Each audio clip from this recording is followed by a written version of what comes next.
cross path with him, you know. Sports as well. Now, all that, we haven't even spoken about what you've done as a footballer. Right now, he is a former S League player and national player for the Lions with 35 caps, I believe, winning league titles and scoring the winning goal in the 1998 Tiger Cup. A national hero. Now, welcome to the Silver Fox Hustle podcast, Mr. R. Sasi Kumar. Hey, great to be here. I'm a big fan of your podcast. It's Thank you. my, I would say, when I'm waiting for my kids during training, it's a go-to place for me to listen to Wow, your podcast. that's great. That's great. Thank you very much. Now, before we go on and have a conversation, Sas, right? Disclaimer: you have dabbled. Okay, dabble is the wrong word, right? I think you wear many hats. You've worn many hats. You've done so many things, right? And to be able to talk about all those things, I don't think it's possible because then it will take like two, three, four episodes of the podcast and part one, part two, and whatever, right? So we'll pick out those things that's very important, and I think it's enough to actually Mm. inspire our listeners, right? So right off the bat, I want to ask you this, and hopefully you don't get off of this. Why do you do the things that you do, Sas? Everything that you've done. I think you've been successful in your football career, your business and stuff like that, right? But why do you keep on doing the things that you do? The question just makes me look like a perennial job hopper or a guy that just can't sit still. There's some truth to that, but I would say that I view my life as a continuous experiment, right? Everything I do is a continuous experiment. Some, fail spectacularly, Okay, but some, I get some success, right, right? right. So I see it as an experiment. My worldview is very different. I must say that I think about the world and my life very different. Okay, I think in pockets of experiments, like what do I want to experiment with my life? So you and I, we know each other for a right, long time, right? I was right. the skinny young boy Yeah. from Yishun. Our thought process was very different back then. We were Mm, all trying to find our way in life. But as soon as I realized that, this is one life and this is something that, we need to be proud of. And especially coming from where I came from, I think not many people reach the heights that I have reached, right? And we all right, know that right. we share a lot of common friends and stuff like that. So I started to look at my life as different experiments that, put yourself out Nice. there and don't be afraid to fail because, in our society, we know that failure is frowned upon all the time, right? Right. But in other cultures, they wear it like a badge of honor. Yeah. So initially it was hard. It was very hard that, you didn't want to fail in everything you do. But, God bless, I was very lucky with my football career. Right. That experiment worked in some way or form.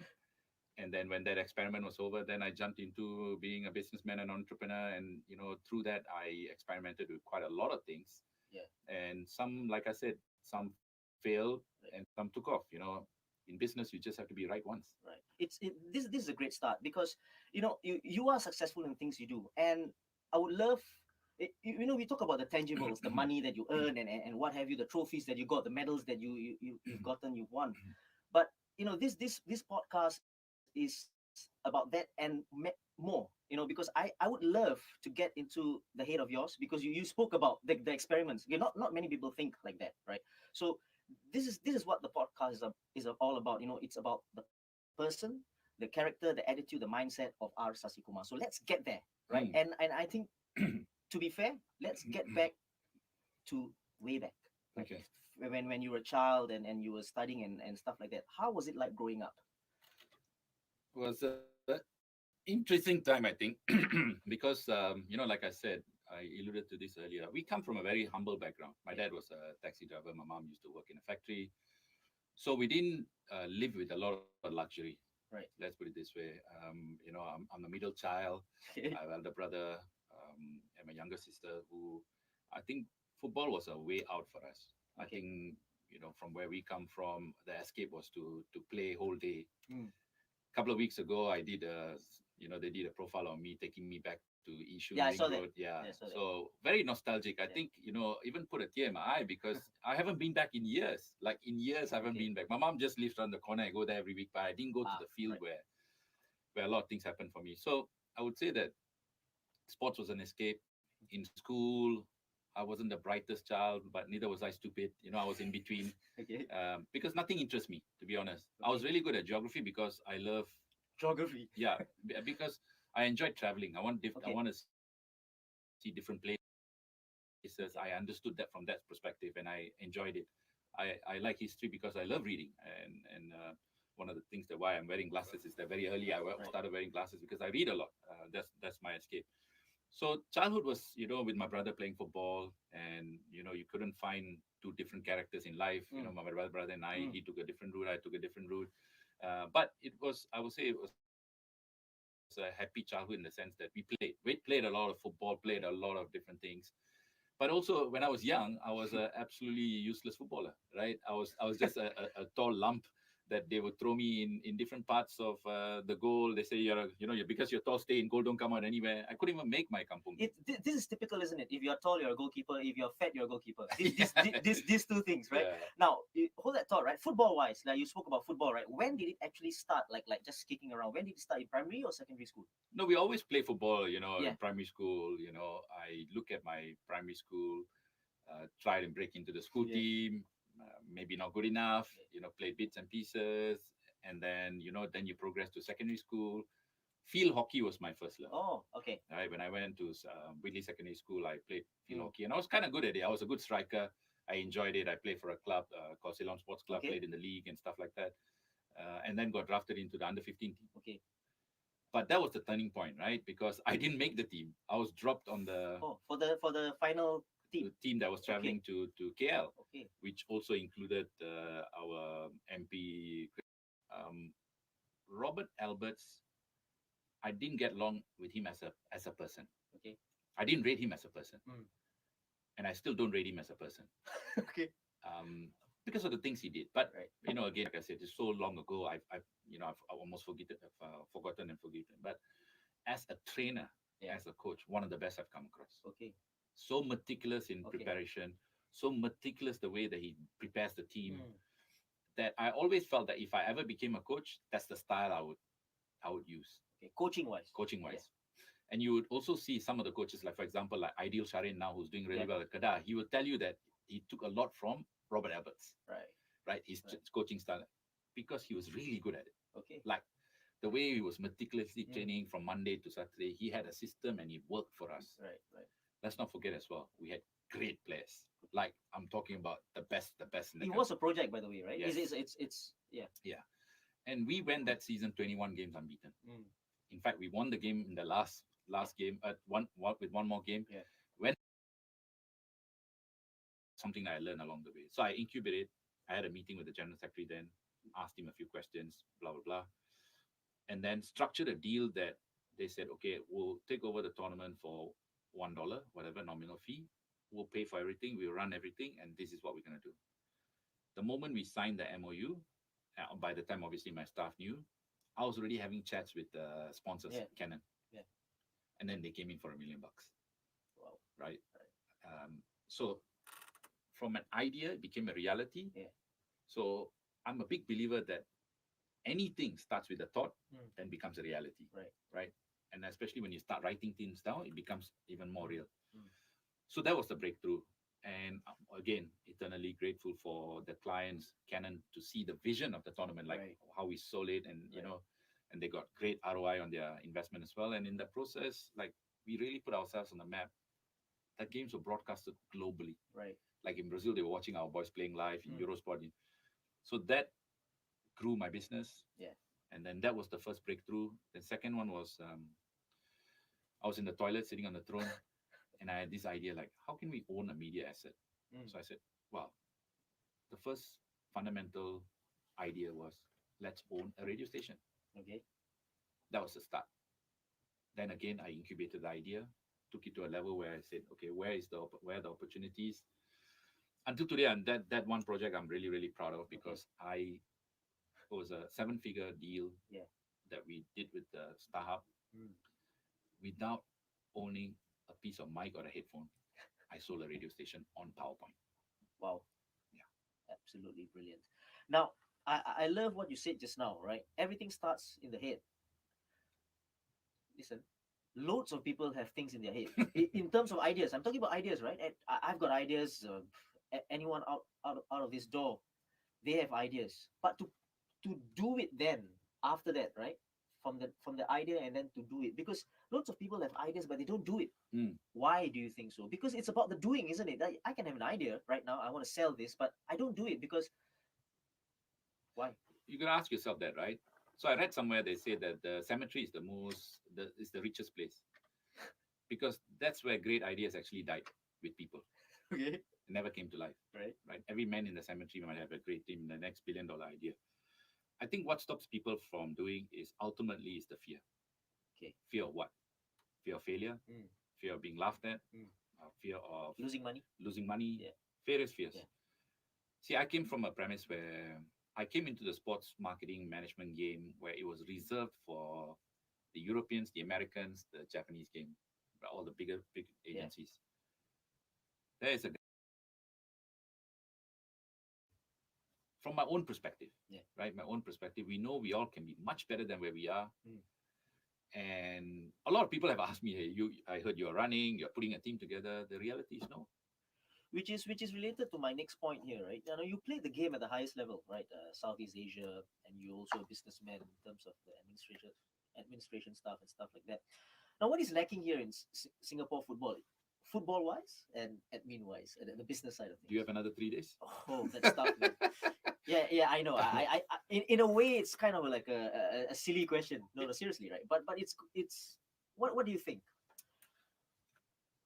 You know, like I said, I read a lot and I self-reflect a lot, and I always look for place to improve myself, especially from a thought process. Yeah. And that's what I want to excel in thought leadership. There's something called a circle of competence, Hmm. right? A lot of people, what happens is that they do something for 7 hours, then they think that they are an expert in something. Okay.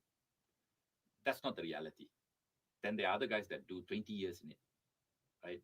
Then the other guy with the 7 hour comes into the same circle and thinks that he can actually do what the guy who's been 20 hours. So just to give you a bit more eye level example, if you're going to climb Everest, will you do it without a Sherpa?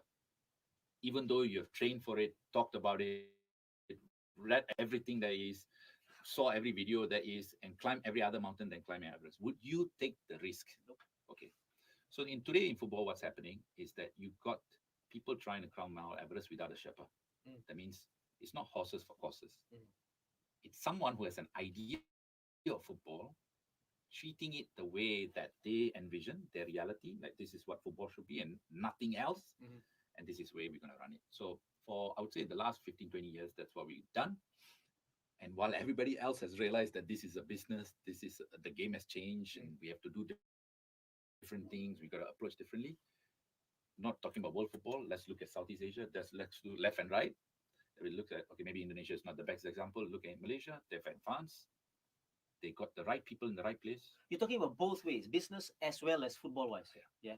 So I suppose this is something of a shortcoming, and I don't want to paint everyone with the same Yeah. brush. Yeah. There's some really, really, really good people there. Yeah. Then there are really people who don't deserve to be there, and clinging on to something that I don't think so they have a role to play. Strong words there. No, Yeah, it's yeah. not strong. It's the truth. Yeah. I think if you put them in a situation and ask them those hard questions, they will, it won't take a genius to work it out that they don't have the answers. Your hope for Singapore football. I hope that in our lifetime, because as you know, you and I are maybe a little bit more biased and we've got more skin in the game with our kids. Yeah. And when I see my boys play who show a bit of talent, and when I look at the real pathway, thank God they're now with the Lion City Sailors who Mm. have a pathway. Mm. And without the lack of that, right, where can we allow our kids to dream? Right? Can they really dream? Like I asked myself, I said, you know, Joseph Schooling, that's one. Because his parents created the dream for their family. But I take that example into football and I look at my own 2 kids and I say that where are we supposed to dream? Or are we not supposed to dream? Like, forget about this, like, let's just go and study and stuff like that. And I don't think so. So I take my own life and I look at my life and experiments, and I tell my kids, I say, you got to experiment with your lives. Like, if you don't do that, right, Yeah. your life is not fulfilled and you don't know where you will reach, right? So when I talk about circling back to the idea of Singapore football, is that I just want an opportunity for our boys who are very, very smart. Our kids, Yeah. as compared to the generally around the world, our kids are very smart. Allow them to dream. Dream that someday they will be playing the World Cup. Someday they will be playing in a Champions League final. Yeah. Someday they'll be playing in the English Premier League. Because today, when any child Mm. tells that I'm going to play in the Premier League, they get laughed at. Yeah. But go back to Korea or Japan and they say, I want to play in the Premier League. They say, yeah, you have actually, you're right. Go there. This is the pathway for you to take. Mm. That's my dream. I think the environment is important, right? You talk about that, and you talk about people laughing. If my son says that every day, how can I play for Arsenal? He's like, again, it goes back to that thought, right? It's easy for me to say no. You're never going to play for Arsenal. Yeah. It's easy for me. Anybody will say that actually, right? And in fact, that's the worst thing you can tell a child. Yeah. So it's the environment that builds this, and where does R Sasikumar go from here? Interesting. Like, my experiments will never stop. I'm 45. Mm. Let's just hope and pray that I live up to 80, Yeah. and I still got half my life left. But I would say my purpose in life has completely changed after my kids, my boys. Mm. I think they are the forefront of many things my wife and I do as a family. And I look at my professional career myself, I say that I wanted to start a business and sell a business, I did it. Mm. I wanted to do all the cool things that involve with that, I done it. Yeah. I don't want to go back to building a business because it's hard. Mm. I got to practice now. Mm. I got to practice that I help other entrepreneurs reach their, dream and stuff like that. And I do different projects here and there a bit. I want to be a thought leader in the Mm. space. I spent 20 years in this business. I want to be a thought leader. I want to be able to write a book Yeah. about my thoughts, how to do things differently. But I want to keep my kids to grow up in an environment where they can be the best version of themselves. Right. And that's my dream. That's my hope. That's my alignment. Whether it's in football, outside of football, we never know what the future brings, for sure. But one thing I'm sure, I won't stop experimenting with my life. That's nice, right? Because you spoke about helping others out, and then I know on social media you've been helping a few guys out. That's great work there. Mm. And I also want that signed copy of that book once it's done. That's Yeah. that's a promise. Hopefully, right? Yeah. hopefully that eventually I get to write that book. No, it's not about how great you are when people think that you got to be super successful to write a book. Actually, no. Yeah. You just need to be inspirational.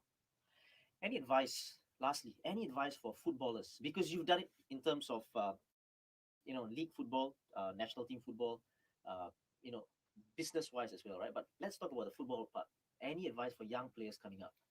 I think to start with, if we look at it from a perspective of a tree, right? If you can imagine a tree, right? The roots are important. So root means what? Your value. Why are you playing football? Always ask yourself. And this is one thing that I'm talking to my boys every day. Why are you here? Yeah. Why do mommy and daddy take you to training? Yeah. And we can be doing many other things. We can be in the pool. Wasting my time. Yeah, exactly. We could be doing many, many things, right? Yeah. Why do we do that? Because the fundamental belief is that we believe that you can be somebody great, like something great that can come out of this, right? So that's the fundamental value and belief. And if you're a footballer, if you're a professional footballer today, or you aspire to be a professional footballer, you should ask your fundamentals. Start with your why. Why am I here? Then, if that is strong enough, then you look at the tree, right, and say, I'm going to escalate up the tree to probably one day becoming a full-fledged tree. The full-fledged tree will not be healthy if the roots are wrong. Yeah. If the roots are not healthy, this tree will become a crooked tree or a rotten tree or whatever, right? So pay attention to that. Always ask yourself that how can I improve myself? How can I do things differently? How can I be of value to my team, my teammates, everybody else? And then there's one other fundamental thing that you and I probably know, and we kind of half did it, and that's why we are here, is because we know that during our playing time we have a lot of downtime, Mm. a lot of downtime. Right. Right? We train and then we sit around and don't know, God knows what we do. Play CM and Yeah, the whatever, right? So, like, be useful in that time that's downtime, whether it's learning from somebody else, doing an internship, Yeah. studying, or whatever. Like, make that moment. That's why when I saw Haris Arun sign, Yeah. he was on my show last weekend. Yeah. encouraging. Skipper of the national team, leading Yeah. by example. So I think, for all you know, I mean, that guy doesn't need to work anymore. Yeah. Yet I he's believe doing so. that. Yeah, yet he's doing that, right? Right. So I suppose that's a smart player. I think that's one of my regrets as well, right? Mm. While we were playing, Mm. downtime, my friend. Yeah. You just imagine there's no morning trainings, right? Yeah. You wake up and you do F all. Yeah. No, seriously. Yeah, we don't do anything. So that's one of, I would say, if we can go back in time, Yes. that's one thing I'll fix. Right. How about, let's say, for example, I'm coming up, I don't know, 16, 17, I want to be an entrepreneur. Yeah. What's your advice? So I always believe, and this is what one of the things that I do with a lot of businesses and entrepreneurs today, right? And they ask me like, "Oh, what am I good at?" Right? Hmm. So I'll tell you, at 16, you can experiment Yep. because the room for failure is very high, Yep. right? So at 16, I don't expect you to out. Obviously, there are some outliers that go on and build multi-million-dollar businesses, right? But at 16, what is the easiest you can do as an entrepreneur? You can buy something and sell something. Yeah. Buy cheap and sell more expensive, and you keep the margin, right? So if you can experiment that, go on eBay and whatever and Yeah. look at, or go in Alibaba, AliExpress, buy something, create a nice. Because let's not forget, as a footballer, right, you got some currency. There's highlights on you. Mm. Your Instagram got Yeah. more than other people. Yeah. So you're not buying traffic. You're not buying media. Yeah. People follow you and say, "Hey, I bought this nice sticker. By the way, if you want to buy it, Yeah. it's Yeah. here." So that can be a dipping your toe. More than that, I would say that go and learn from somebody. Mm. Go and be part of an organization and do all the dog work. Yeah. Like you really from the bottom. Just be the guy that carries the water, be the guys that fix the mic, and Yeah. work your way up. So the 16 is probably dipping your toes and then experimenting. Yeah. 20s, that's where you try to say that, okay, I want to, okay, even if you're a footballer, right? Mm. I really think, given the current context, every footballer should have a job Mm. in the role that they think that they are going to go into. It could be Mm. coaching, administration, business. Because if you work out a deal with someone and say that I'm going to come in twice a week and I'm going to learn, I'm just a fly on the wall learning. Imagine in 10 years what you can really pick up. It's a great point about the social media hits. Like you talk about today's players, you talk about the Bayakis and all, right? They've got like thousands and thousands of followers, and they're at the moment they are doing things that we didn't do before. Yeah, Right? You yeah, talk about Bayhaki, he's got his businesses, and yeah, Hassan has come yeah, out. yeah, yeah. So they are actually doing things that we should have done before, in a way. If I, and I talk about this all the time, after the Tiger Cup, if I had Instagram, my Instagram would have just blown up, right? Yeah. But we didn't have that. Yes. Yeah, but these guys are smart. Yeah. Very smart. Like Yes. the names you just mentioned, they Right. because they got free media now. Yes. Free media. Yeah. They're harnessing the free media and then making some money out of it, and that's what a lot more should do. A lot more should actually do, rather than going on Instagram live and talking to each other. Sell something. Yeah. Like sell something. Like Yeah. be, if it's a cupcake, sell a cupcake. Yeah. Like you bake something, sell that, right? Yeah. So because I think once you practice the muscle of sales and stuff Yeah. like that, it will really help you. Sas, this has been an absolute pleasure to Mm. have you in the studio doing this. It has been, an eye opener as well. Yeah, I know you. I've known you for a very long time, but certain things that I didn't know. I only just knew.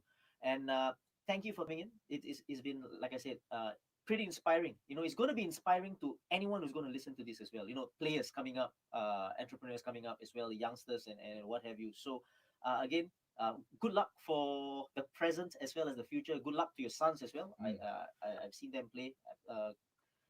Good quality, great potential. So thanks again, Sas. No, thanks for having me. It's quite weird to be sitting on the other side being interviewed Oh, yes. because that's what I've been doing the last year. Yeah. But I really really enjoy sharing stories, not because to show where I've come, but I think there's lessons to be learned, right? Yeah. There's lessons to be learned, and hopefully anybody listening in, and if you need any help, like Yeah. I said, I'm always open to, especially athletes who need a bit of advice, Yeah. a bit of mentorship. I'm always open, Great. and reach out to me on Instagram or even on LinkedIn, Yeah. and yeah, speak to me. I'm happy.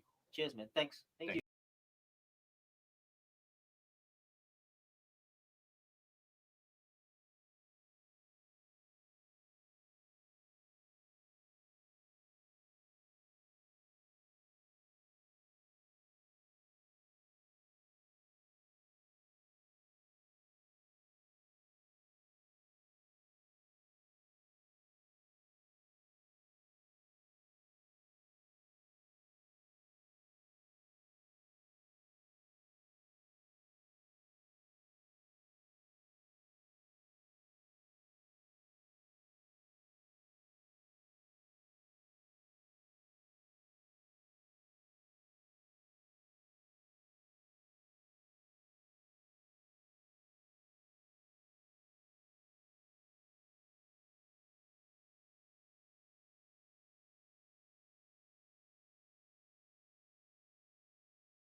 It has been almost 2 years since major football tournaments have taken place.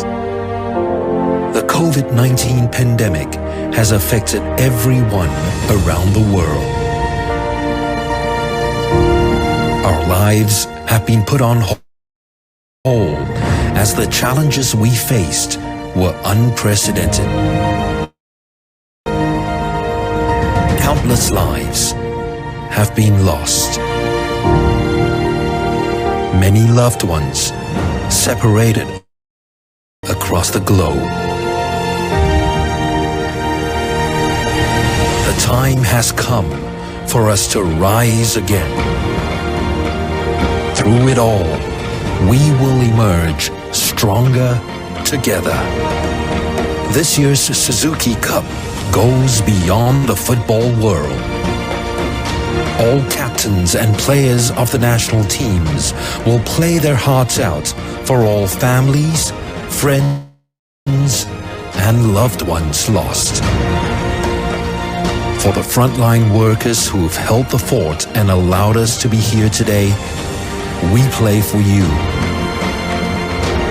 The return of this tournament signifies our strength, love, and passion as a community, as we emerge stronger together.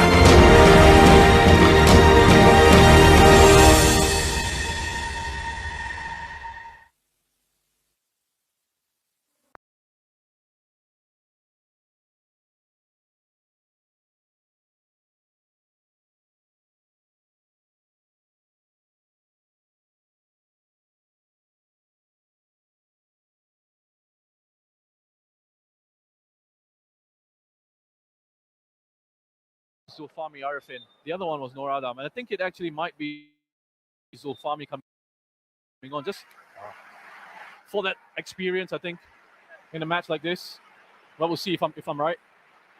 Yeah, there's movement on the bench. We can't quite see what's happening there. Many people thought Noor Adam would actually perhaps get some game time in this match as the cross comes in. Well, he's going to go for goal here.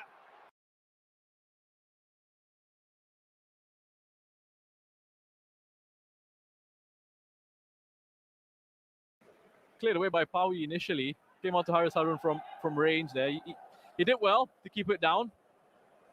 Yeah, it is going to be Zulfami Arifin. It's going to be coming on. He won't have as much of that attacking nous that we've seen from Noor Adam Woolley. But, you know, he's very dependable as a defender. Different.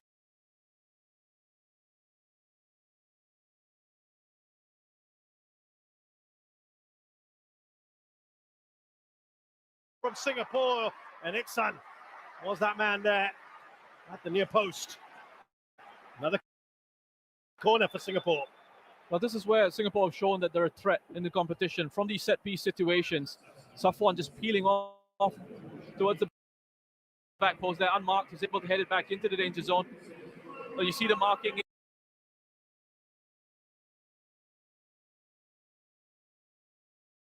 in there. Elias Gola, who's about 196 centimeters on Iksan. Irfan being taken by the other centre-back, Pawi. Got to say, good deliveries into the box from those dead ball situations tonight. As they now try to hit on the counter. Here come Thailand. There was Super Chai back in the starting lineup. Now Borden.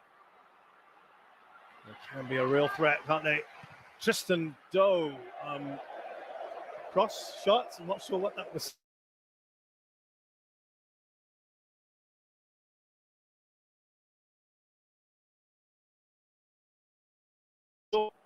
Who comes in? He's had some time in Thailand, hasn't he? So maybe fairly used to the pace of this game, and you'll know lots of these players. Yeah, I remember speaking to him recently as well. He said that when the draw was being made for the group stages, he was really looking forward to hopefully drawing Thailand in the group, and he got exactly that, and he was delighted with that. Said he wants to show that the Singaporean footballers can match up to the Thai counterparts, that the difference isn't as vast as some people out there might think. And Singapore have done really well here to break forward. Irfan Fundi has gone down. This has been a very stop-start affair in the first 13 minutes of this game. As Roshan mentioned, colliding with Superchai. Yeah, he just skips past the Bodin. And then, yeah, Superchai is late coming in, isn't he? This one is certainly a foul. The referee made a good decision to just play on there. So Singapore did have the advantage. And this is another thing that will worry Tatsuma Yoshida. And this is another thing that his critics will use to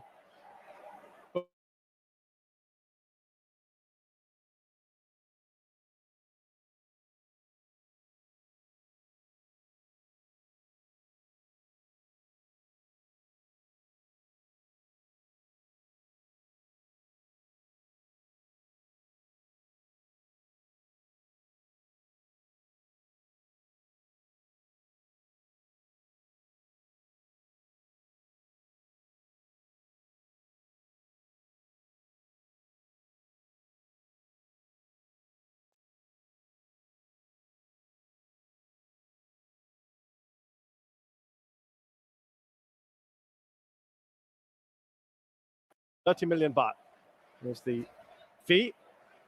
But I'll tell you what is very, very impressive for Irfan Fundi is that he played only 19 games because he had an injury problem, collarbone issue last season when they won the Thai League. And in the matches he played, the night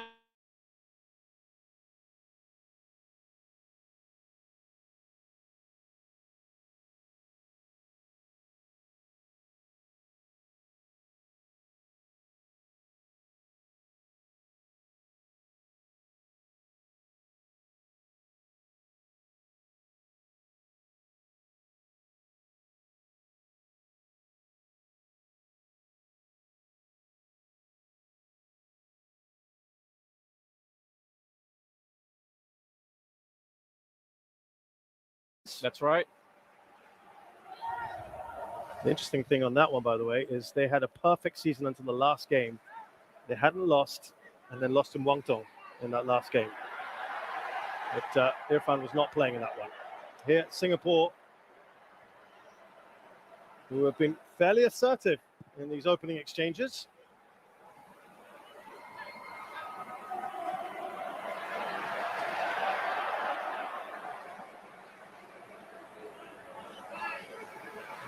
There's at the back line.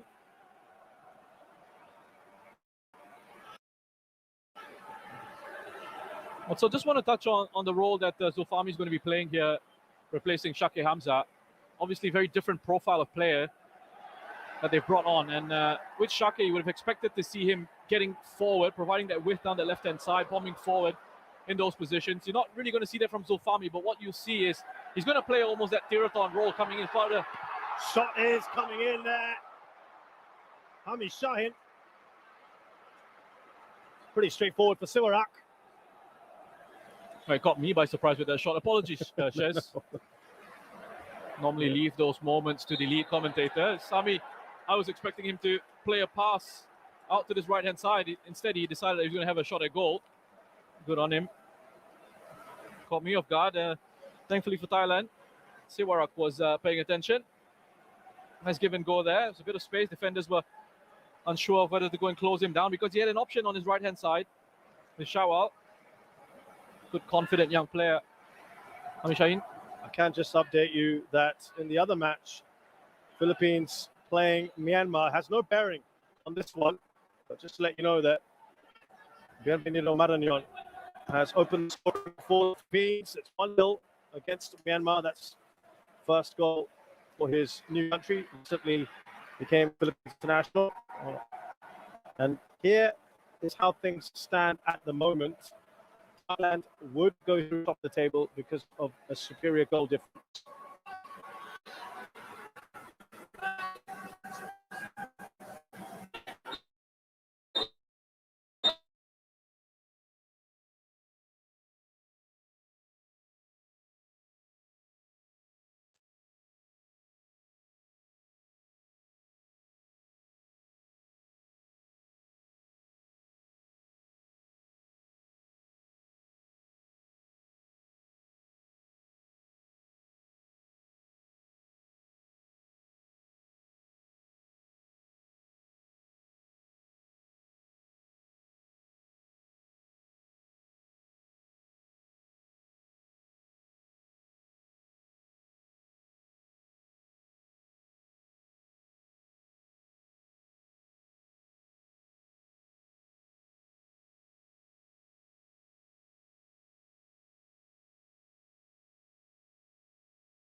Immediately away by Irfan. It's back with Thailand.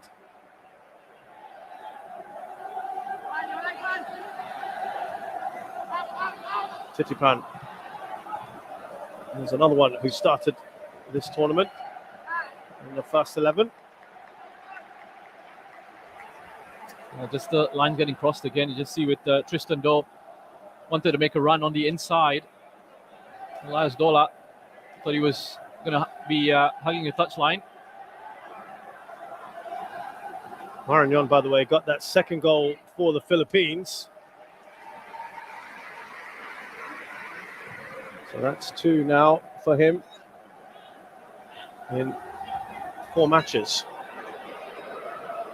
Nicely done by Irfan.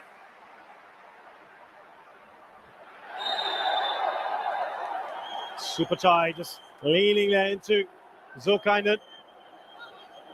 Irfan again is looking like he's got a bit of an issue here. I'll come back to that. Zulkarnain, he's got a bit of space to run into ahead of him. Superchai working hard to try and track back. Now, Thailand at times when Singapore are trying to play out from the back, looking to press up very high. Pressure has been on Irfan. Every time he's gotten the ball, they look to try and push the passes out into him. Nicely done by Iksan out wide to Shawal Anwar, who's looking across. There's a lovely run into the area. Faris Ramli, he didn't put the cross in early. And there's Borden coming to help out. He'll put that out of play. Just a bit of a heavy touch there from Shawal, allowing Pawi to come across. Well read by Pawi, who's come into this squad, or who came into the squad as a replacement for Panza, the Buriram defender. Initially was first choice. Lovely run, wasn't it? But I think it was always covered. Panza, Buriram defender, first choice to come to this competition with Thailand. This is that cut earlier, wasn't it, Roshan, from the contact made by Zulkarnain, or rather Shawal, on his face in the first minute of play. Well, the Singapore fans have really got into this, Roshan, in the last day or so. Media, whether mainstream or social, has been dominated by 2 events for Singapore. The fact that not only are the Lions into the semi-finals, also there's a player into the World Championships in badminton. So everyone's on a bit of a high at the moment with the state of things in Singapore. And you'll be able to watch this match and go back and watch some badminton later. So they're all hoping, of course, Singapore can go all the way. But as it stands here, they need more than a 0-0, which is where it is at the moment.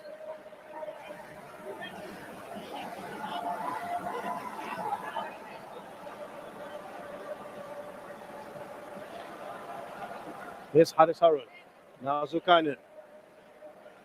A run by Iksan. Option not taken. Shawal Anwar on this right-hand side. Slips the ball to Zulkarnain. It's yet another corner for Singapore. It's a fifth one now for Singapore. And they're working a few opportunities down this right-hand side, aren't they? The Singapore side. Especially with the pace of Shawal and Zulkarnain. 2 really quick players on this right-hand side. Mano's having a discussion with his medical staff. We've got to fix...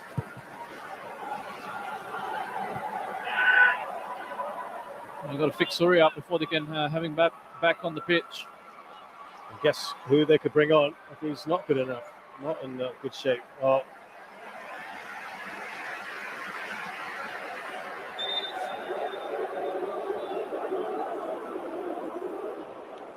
I'm afraid this has been sort of the pattern of this game thus far. Patampon brought down now. Yeah, I think he just gets trod on by Faris. He releases the ball. Let's have a look here. Yeah, just on his toes. I mean, those can be a little bit painful. I don't think it should be anything too troubling.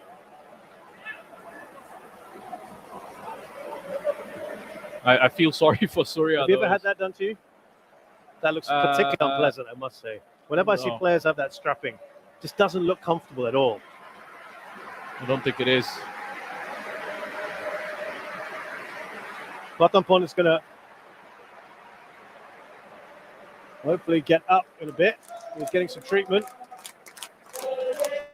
I think the Singapore fans will be happy with what they've seen in the first 27 minutes or so. As we see Surya come back on. He's got to change his jersey now, hasn't he? Yeah, let's see if what the match officials have to say about that. Batampon's hobbling a little bit. Yeah, Roshan, first 27 minutes from Singapore perspective, the fans seem to be in pretty good spirits.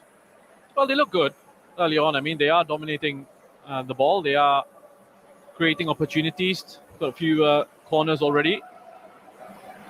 They look like they are creating chances from down this right-hand side. They just haven't been able to really create those dangerous opportunities just yet.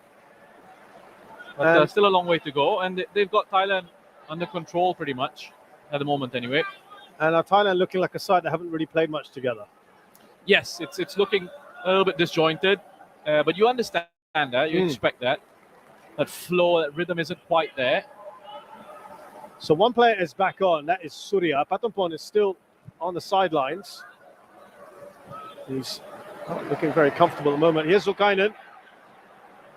And now Hamid Shahin.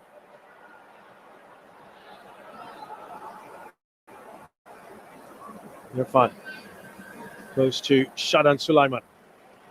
A lot of Singapore's build-up is happening down this right-hand side at the moment. Shawal. Oh, lovely work from Shawal Anwar. Little nutmeg on Surya, who fouls him.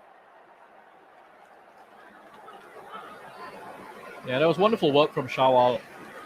Oh dear. Doesn't look good, does it?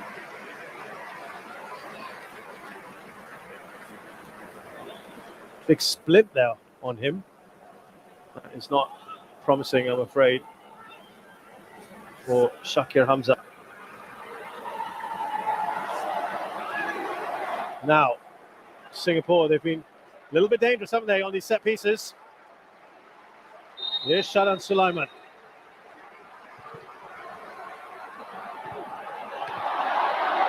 Rising highest to that, to head it down. Right across the face of that goal, Singapore. Been first to a lot of these balls into the box. Zulfami. Harris. He's a little slow onto the ball. Here come Thailand. Here's Tristan Doe. And that is a foul. They'll get their own free kick now. I'm not sure that pass from Zulfami to Harris was the smartest in the center of the park under pressure. And that's where it all pretty much started from. Tristan with a good driving run at the defense. He just pushes it into a bit of space and takes the contact from Safwan.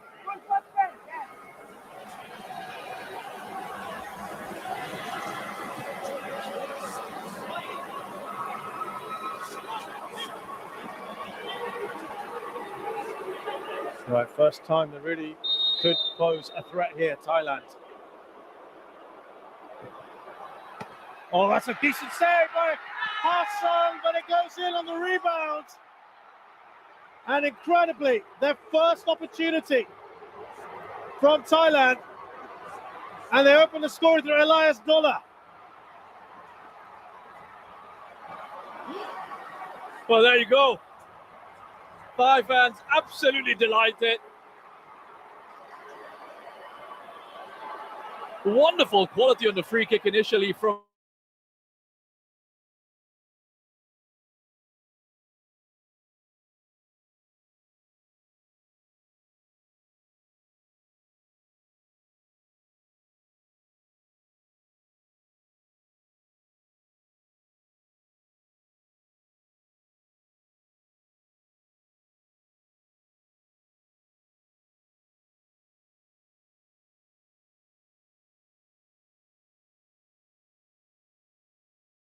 peels away. He had a couple of blockers in front of him as well. He just peels away and attacks the near post, and that's why he's gotten his reward and his goal. So Thailand in front here, just after the half-hour mark. Yusuf Elias Dola has given them the all-important goal.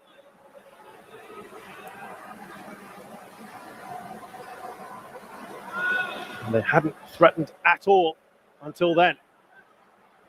Thailand. Here's Shawalan as Singapore desperately trying to go and search.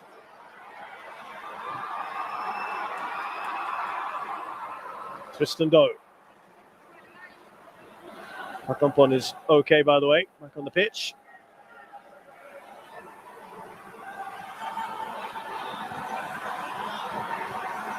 Scoring from their first real opportunity, I would say, Thailand. But the confidence seems to be flowing through the side now. Also, Roshan, if we were talking about the selections and all that, if they go on to win this, that's a big statement, isn't it? We've managed to carve out a win against one of the better fancied sides in this tournament with our second 11. Exactly. And that's what a lot of the narrative will be will be based on. Tactical masterclass from Manu Polking. He has made no bones about wanting to bring the trophy home, as he says. He was asking for the ball early. Shawalanwa. Will be another corner. They've racked up the corners here, Singapore.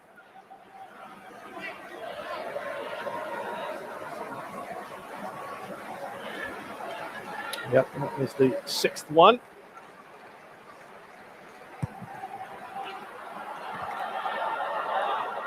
That is Safwan with the header. And 6 corners, and I think on most of them, they've been actually able to win the first ball in the air. Just haven't been able to get anything that's really troubled Thailand. And you have a look at Elias Dola on the rebound, and it's quite obvious that that's the goal. So he's running across from the near post, and he's moving towards the back post there, unmarked in that situation. Well, now the crowd feel that any delay is time wasting from Thailand. And we've got about 34 minutes of football.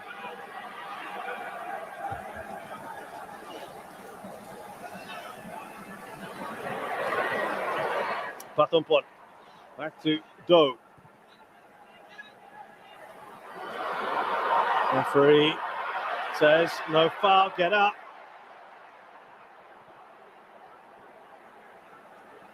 No, he's not having any of it.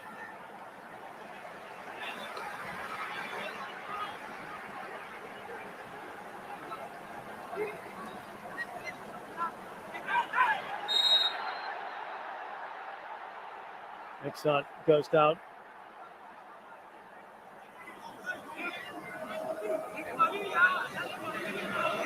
Ten minutes till halftime, but there has to be a lot of added time on, you'd think. How many fouls are we counting in there? It's getting his shorts taken off by Elias Dola. Exxon. And what we didn't see from that replay of the goal was actually Elias Dola's starting position when the free kick was taken. As I say again, it's intelligent running from the big centre-back. Starts off marked by Safwan, and he's able to just run away from him, attack the rebound at the near post.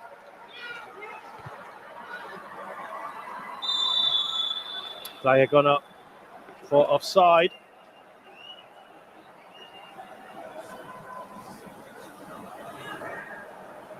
Thailand will be absolutely delighted. Yeah, Harris. It's Harris there, just in an offside position, and he's the one involved as he goes to attack the cross that comes in. Howie clutching his shoulder. Been a walking wounded, isn't it, between these two sides in this first 36 minutes?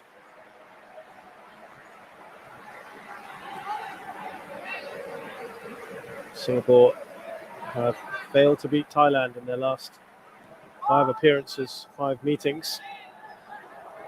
Thailand have won all of them. The last time Singapore beat Thailand is in the final of the cup. As you can see the speed there of Tristan Doe. He's asking for a penalty. Look at Manu Polking's reaction. Yeah, well within his rights to appeal for that. You know he's going to appeal for that. And actually, just before that, I think there was a... Well, I'll come back to it in a bit as we have a look at this one here. Cross to a ball. Quick ball. Played across. Tristan Doe, plenty of pace. And Zulfami, that's the last-ditch challenge, isn't it, from Zulfami. He knows he's got to make it. He's lunging. As long as he gets something on the ball, he'll be all right. And that's what's happened. He's got some contact on it. Tristan Doe is walking across to his coach, and he can't believe it. Yeah, he's coming to talk to the fourth official as well. A little bit of water. He got something in the ball, did he there, Zulfami? I think he did, just about. Yeah. But I can understand where Thailand are coming from in terms of the appeals. Of course, they're going to appeal for it, and they'll say he was off his feet. He wasn't in control of that. He did get to the ball.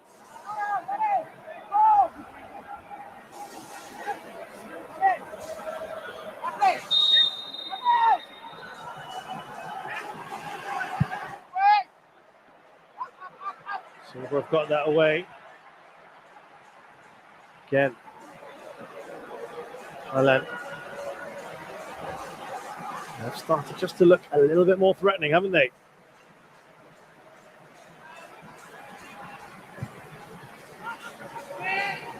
Yeah, the goals really changed the rhythm of this game.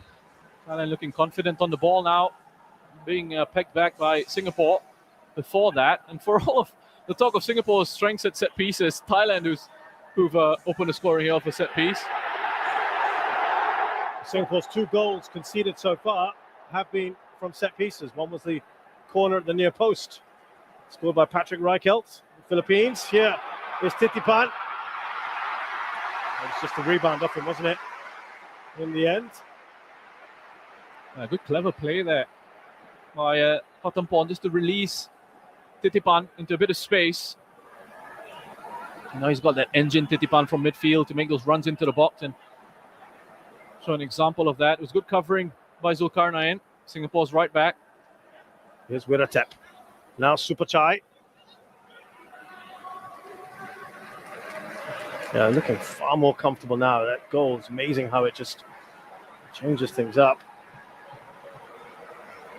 Yeah, interesting now. We're getting an opportunity to see Thailand in possession a little bit more. So the structure in possession becomes a lot clearer. And at times as well, we'll see Tristan Doe, when he can, just drop in field, exchange positions with Patampon. And on this occasion, Patampon's the one that's dropped in field here, leaving space for Tristan Doe on that right-hand side. Here is Tristan Doe. Back to Patampon. This is what many probably would have expected from Thailand from the beginning.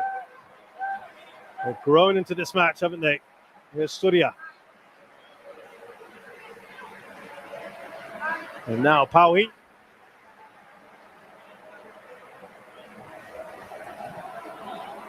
Intercepted by Irfan Fandi. Goes back to his goalkeeper. It's the first time in this tournament that Singapore found themselves trailing in a match. Unfamiliar territory in the AFF Suzuki Cup 2020.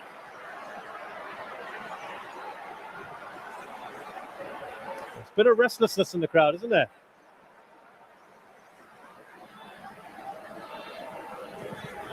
Five minutes or so till half-time, plus we think a fair bit of added time.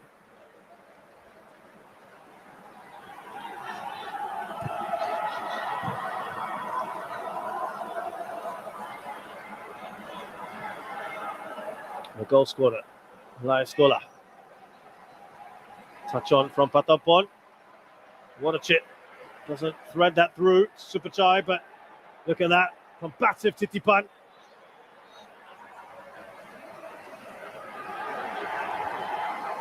They're winning the 50-50s. Excellent work from Titipan. I mean, he's not given up on that. He's put in a couple of strong challenges. He's won possession back for his side as Supachai breaks forward here into the box. Supachai gets Irfan and straight at Hassan. It's a big test for Singapore, this. Lovely ball played into the run of Superchai. Just peels away the outside of Irfan. Finds the gap.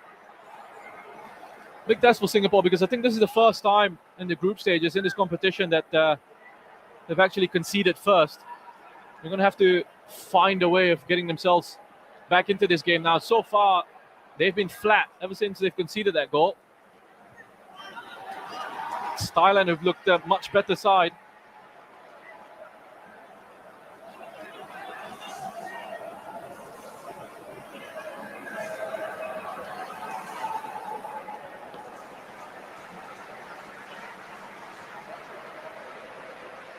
Up to Superchai. There's Waterchit. Supposed to be just a bit held back there by Zulfami. Referee says, hold on. Patompon coming forward for Thailand. He's got Tristan Doe to his right. Couple of step overs. Into the box, Tristan Doe past Waterchit. They don't clear it well. And an opportunity there. Not taken by Titipan. Defense is really wobbly at the moment at Singapore defense. It's such an intelligent run, this from the number 24 here, Waterchit. Okay, initially he starts off the move in midfield before releasing it into Wiratep. Plays the ball out to the right-hand side. Patampon linking up with Tristan. Poor clearance by Irfan. Finding its way through eventually to Titipan with a shot straight down the middle. Hassan Sani has, for me, been outstanding for Singapore in this competition. But Thailand, again, looking really good in possession. I mean, he did all he could for that free kick that led to the goal, didn't he? I mean, he pushed it onto the post. It's about as much as you can do, really. Yeah, it was a full stretch with that free kick. Needs a bit of help with the second ball. Sorry, Shez. Here's Harris. Not too much on that. Straightforward for Siwadak. The Thai skipper who said they had a resolve to bring back this trophy as a New Year's gift for the Thai people. Veteran Buriram goalkeeper said that they've been training very hard, he feels. And he says, of course, those gaps between the matches have helped. Well, hardly any of these guys have played so far, but he's rating Mana Polking, this man here. He says he's a good coach and friendly. And I think from our experience, he's been pretty friendly, isn't he, Mana Polking? Very open to a chat. And he says he likes the fact that he explains tactics in detail. And he's enjoying the atmosphere in the side. They've been encouraging each other. Three goalkeepers have always been very supportive. No surprises that we've got 5 minutes on the clock here for added time.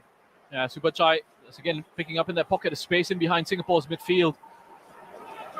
He's got that floating roll off that forward line for Thailand. Superchai, such an intelligent young attacking player as well. Not just, a player who thrives in the penalty area. Surya's coming down here. Oh, it's an air shot, it looked like, for Patampon.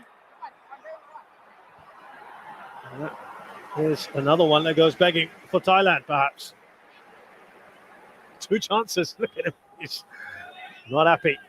Yeah, he said it. 2 really good opportunities. I think the first one from Titipan should have been a goal. This is the second one here. The cutback that comes in as well. It's complete air shot. Nice cutback. It was Patampon that completely takes his eye off the ball there at a key moment. Coming through here, Superchai! Well, Singapore switched off again. And Thailand, just before half-time, have made it 2. And in reality, really, that is just desserts for them. Just too smart, Thailand. Too smart, too savvy.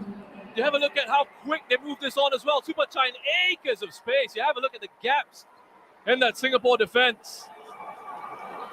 He loses possession there, Faris, and so quick on the transition here, Thailand. Wonderful counter-attacking play. Move it forward quickly, in between the gaps, and this is that movement from Superchai that I was talking about. So intelligent with where he positions himself. Finds the gap. Neat celebration as well. They were doing a little bit of dance in this stadium and encouraging the fans to dance. Perhaps a sign of things to come. Superchai there obliging. And they look really good at the moment, Thailand. Poor start to the game. Difficult start to the game for them. The confidence is just flowing through this side now. Starting to show their quality. Well, real problems here for Singapore. Let's try and get back into this. They have progressed as this half has progressed. Surya. They just seemed to ball watch there, didn't they, Roshan?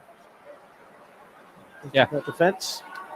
Well, they didn't react to Forest losing the ball quick enough. And it was, what happened in that situation was they were almost, as you say, a little bit of ball watching, in the sense that when Forest lost it, they didn't close the gaps quick enough. They weren't in a position to sort of close off those spaces. Whereas Thailand were quick to respond. Have a look at this. They're very quick to respond and very quick to take advantage of the fact that this is a transition. And in transitions, that's where you can hurt the opposition. Brilliant. And I mean, Mano Polking was just so frustrated with the two misses before this.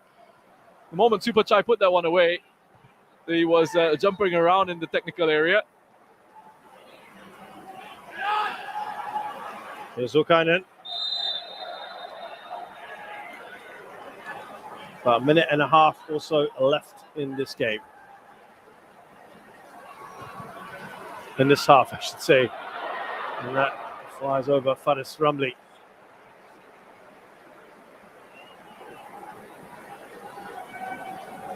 He's got some work to do, hasn't he? Tatsuma Yoshida.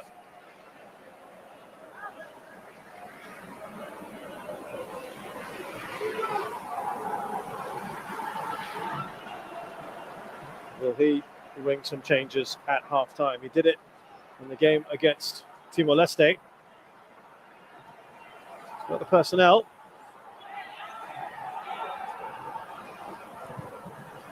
Surya launches that. For Wadachit. There's urgency about Thailand at the moment, Rushan. They've got the momentum, haven't they? Yeah, look, as I said, the rhythm of the game is completely shifted. So much confidence in their play now, and they're stringing passes together. There's good movement off the ball. It took them a while to get going, and suddenly after that first goal against the run of play, that free kick, got the opener, and it's like everyone realized that, hey, we're really good footballers. Just took a while on the ball, didn't he? And the boos are ringing out. Some dissatisfied fans, but the Thais in the crowd will be absolutely delighted. And Thailand have turned things around after a bit of a slow start, Roshan. Yeah, they certainly have, and it's a credit to them that they've taken control of this game and scored those two goals. Could have been more than the two, because let's face it, chances for Titipan and for Patampon were good quality chances, right straight in the middle of the goal. Perhaps for Patampon there were a few more defenders around him. Hassan Sani has tried his best to keep Singapore in the game, but the finishing has just been too good from Thailand, and the overall quality as the first half went on from Thailand was just too good for Singapore to cope with. They need a big response here. I'm looking forward to seeing what they do. I wouldn't mind seeing Song Hui-yong coming, because it looks like they need an injection of power in those central midfield positions. So at halftime here, Thailand in control. And the score at the National Stadium in this AFF Suzuki Cup 2020 match. It's Thailand 2, Singapore 0.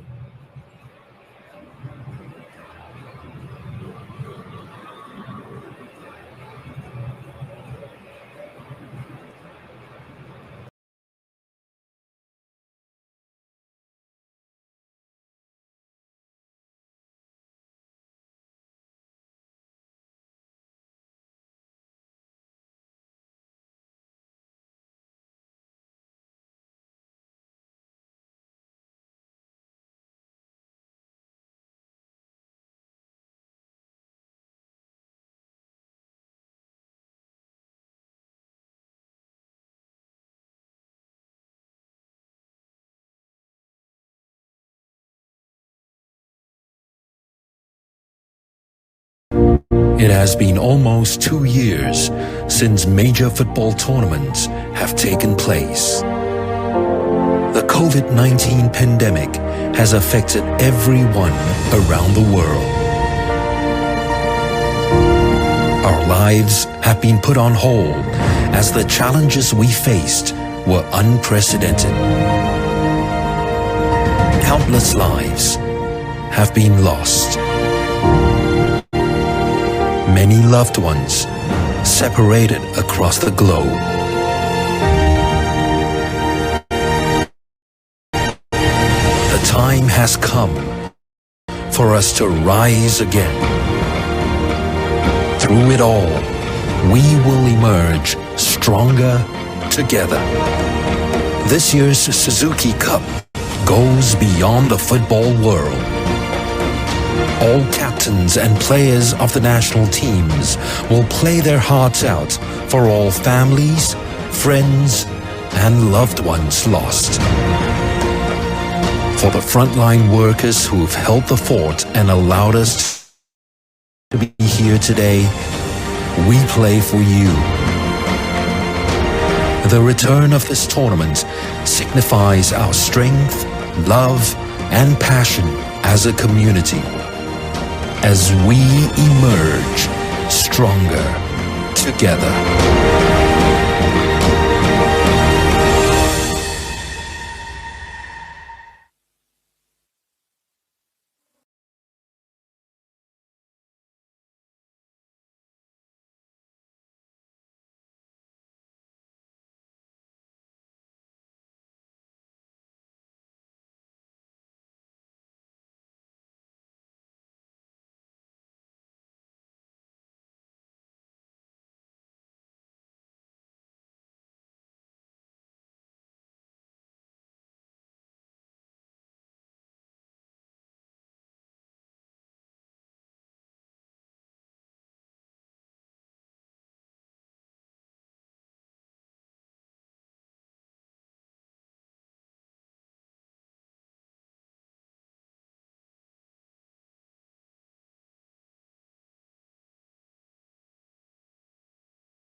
It's a great feeling, and I hope they will celebrate for a long time.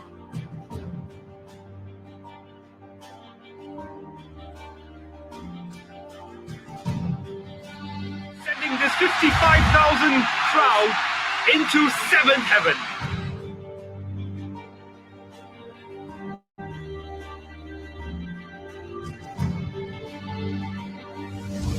It's a finish now to show this up, and that's what he does best.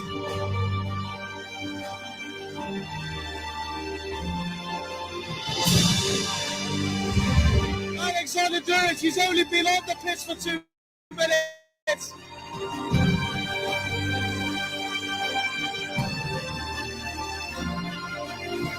Shaw picks up the loose pieces, and it's 11-0 for Singapore.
Philip Au. I'm the FAS Head of Methodology, and I'm here today to answer some of your questions.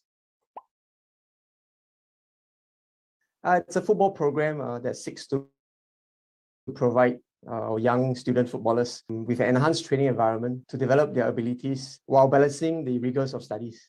We all know, right, in Singapore, academics is very, very important. Therefore, we want the student athletes to balance both football and studies. It is targeted at the secondary school students from the age of 13 to 17, and they will be exposed to a higher level of training and competition in the hope that they will be better in terms of fundamentals and progress as footballers. We will start with 10 SFAs, and we have them all in the 4 zones. In the north, we have Montfort Secondary, Sengkang Secondary, and the Singapore Sports School. In the south, we have ACS Barker, Queensway Secondary School, and Serangoon Gardens Secondary School. In the east, we have Meridian Secondary, as well as St. Patrick's School. And last of all, in the west, we have Jurong View Secondary and Assumption English School. Besides the on-field football side of the curriculum, the SFA program will focus on areas such as strength and conditioning, sports science, such as psychology, athlete life, and nutrition. And also, we will introduce performance analytics in the daily training environment. So all this, right, they'll be staffed by a team comprising of both local and foreign coaches. Our SFAs, we will work with coaches from La Liga. And so these Spanish coaches will be the head coaches of the SFAs. Of course, off the field, our young student athletes will also be given help to ensure that their academic pursuits are equally on track. What SFA will give our student athletes is definitely more training and playing time, 4 sessions a week, up from the average of 2. They will get access to top level coaches. The La Liga coaches, the Spanish coaches will be in town to help us with this. We will also have, the other support staff, which is your sports scientists, your strength and conditioning coaches. We have the analysts as well. This will also give our student athletes an opportunity. They can play all year round. In national school games, normally it happens in the first half of the year. And in the second half of the year, there's not much competitions for the student athletes to play. In this SFA program, we are looking at the players playing throughout the whole year.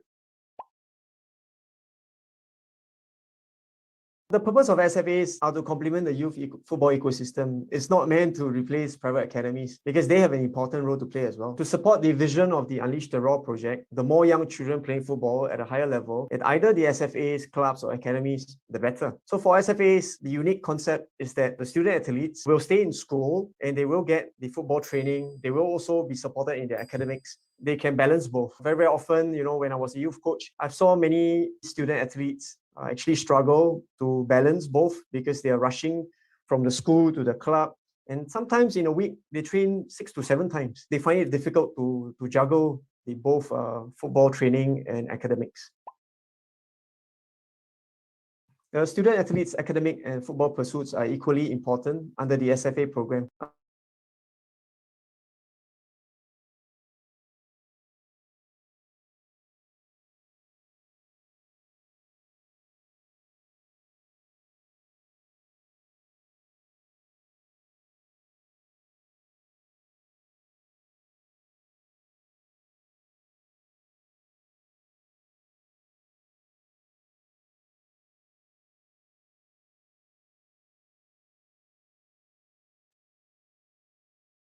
The Unleash the Raw project is a national initiative to raise the standards of Singapore football at all levels. SFAs will provide more teens with the opportunity to play at a higher level as they chase their dream. The UTR project and SFAs is an opportunity for us to adopt a change in mindset where we can balance both football and academics. This will allow our kids to dream and challenge themselves to be the best version they can be.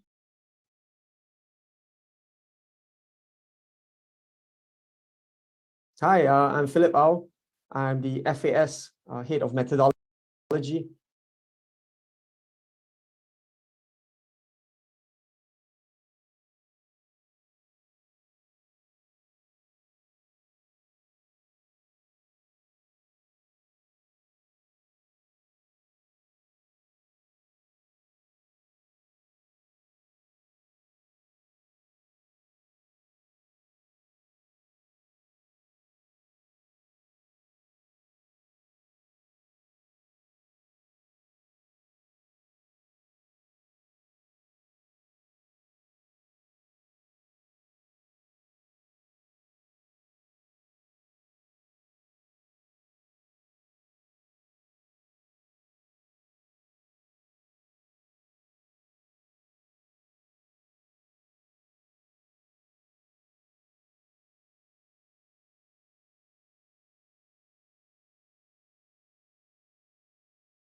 It has been almost 2 years since major football tournaments have taken place.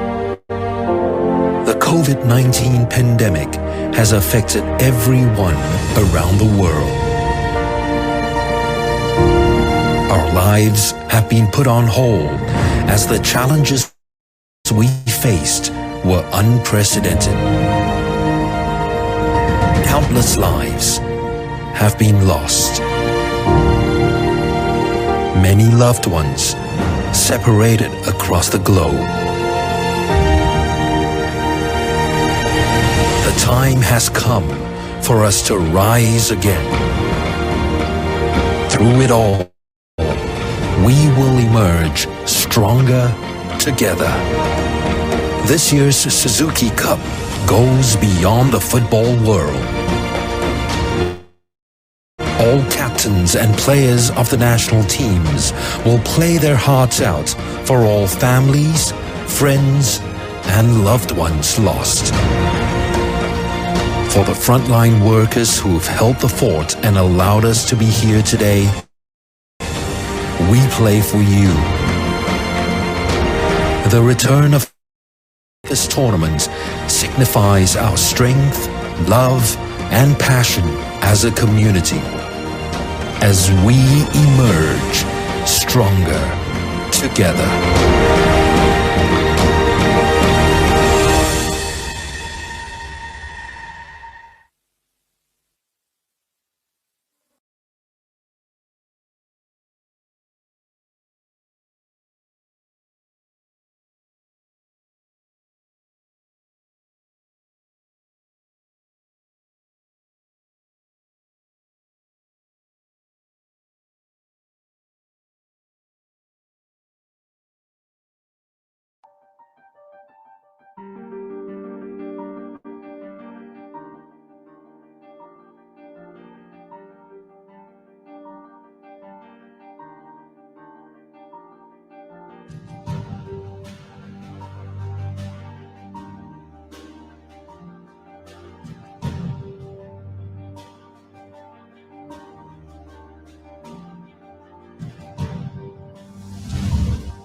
It's a great feeling, and I hope they will celebrate for a long time.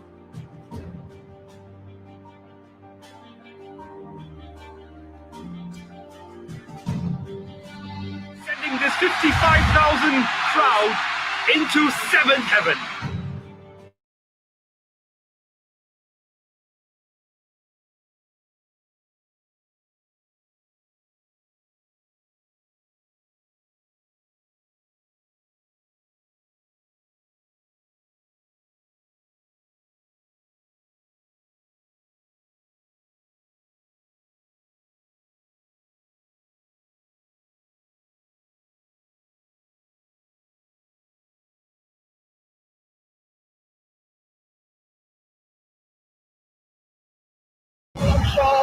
Picks up the loose pieces and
what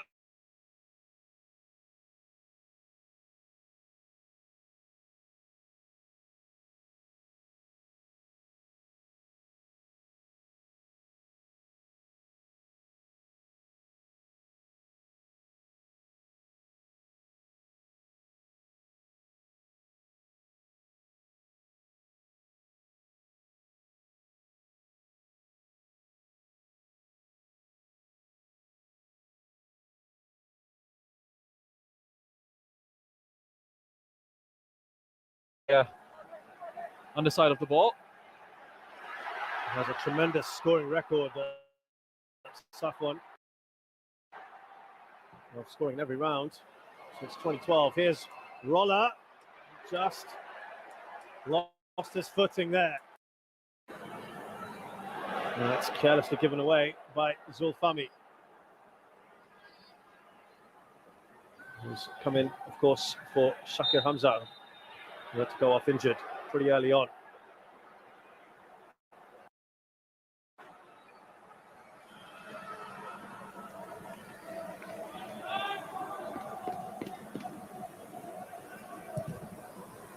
Well, they know there's an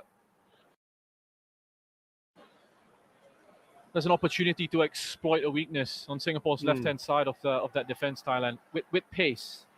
You know, Zulfami not the quickest, good technically on the ball, good passer of the ball, but up against Roller, it's going to be very difficult for him to deal with that pace. Of Nur Adam Abdullah and Safwan. Given away. There's a corner here for Thailand. Adisak can be a handful. Not really in the kind of form he was a couple of years ago.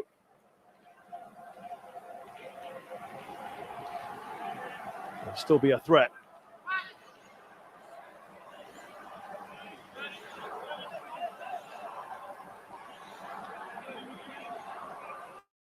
There's some Thai fans right by that corner flag as well. We'll enjoy this. It's away by Haris. Another corner. Yeah, interesting to look at Thailand setup as well. What was fascinating for me is Elias Dola.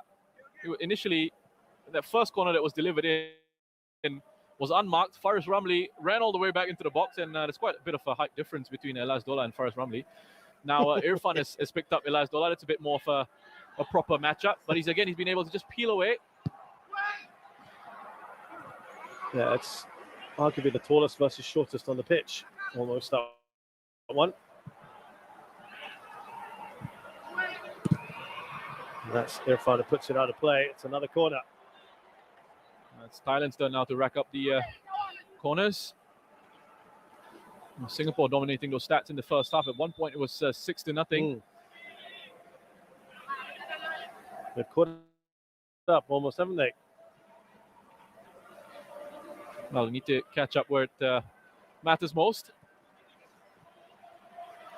Yeah, Singapore had a number of half chances.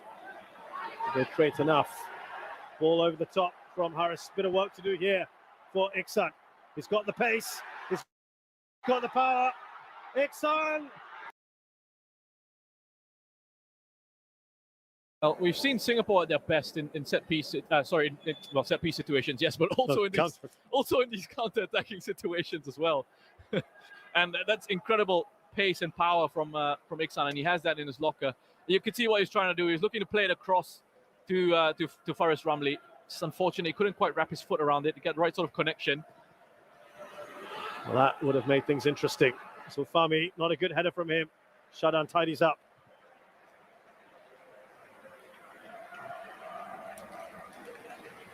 Back with Thailand. Here's Pawi.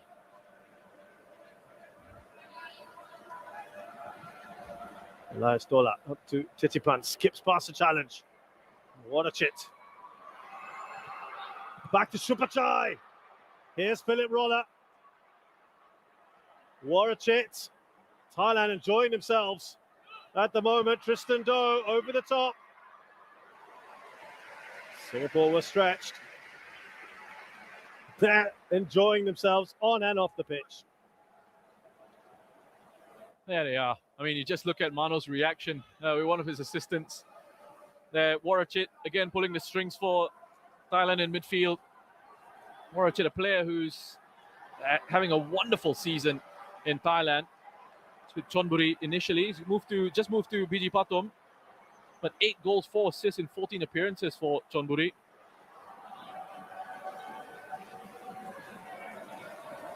He's stepping up to take this corner for Thailand.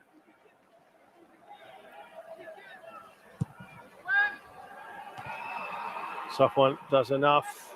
Titipan doesn't really get much contact in the ball. Here's Roller. Look at that delightful ball to Warachit. It'll skip away from him. Just imagine, Roshan, the fullback situation with Thailand now. You've got Tristan Doe and Philip Roller here. You've got Narubadin and Tiraton. There's an embarrassment of riches. Yeah, it's a really good idea. I'll come back to that, but a really good idea from Philip Roller. It's not quite right on the execution.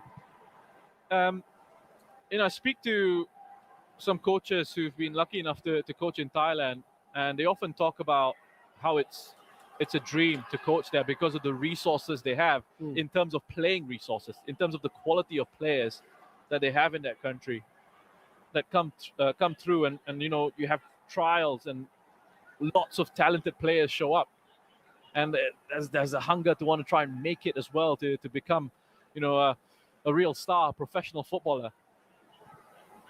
And Thailand have been, as long as I can remember, perhaps the best team in Southeast Asia for a long time. There was Shawal Anwar looking for Faris Rumley in the box. Yeah, this is one of the few tournaments where Thailand come in not as the overwhelming favourites, which is the rise of Vietnam. Yep, absolutely. Something a little bit new, different to them. And they don't like it. They want to get back to the top of the ASEAN tree. Loose here for Singapore. Shawal Anwar couldn't make it count. Here's Faris. Well, Hami takes a swing. It's a miss. Wiratep done well. Now Supachai, as they come forward, Thailand switches play. Delightful ball. Look at that, Adisak.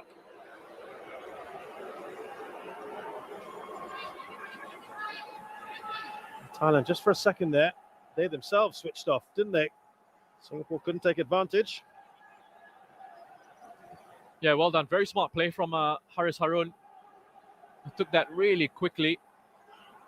Played Shawal in behind, and Siwarak actually did a really good job. He rushed off his line, identified the danger. He was very quick off his line to close off the angles for Shawal.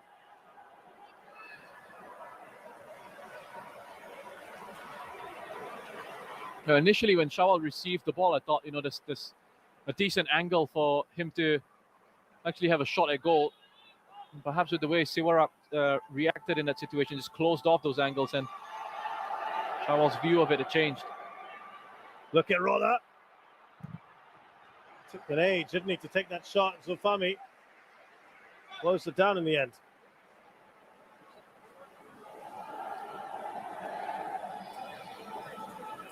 It's good work from Zulfami. Just got pulled across here by Supachai initially. Had to again just step out.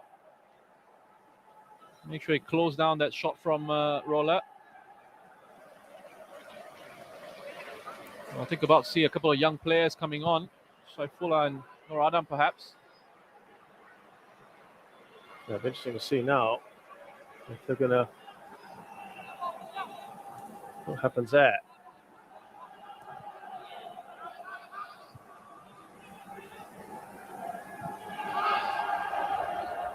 Here's Tristan Doe. Again, looking for that expansive pass. That is probably just going to run away from Titipan, who crashes into the boards and takes out a cameraman in the process.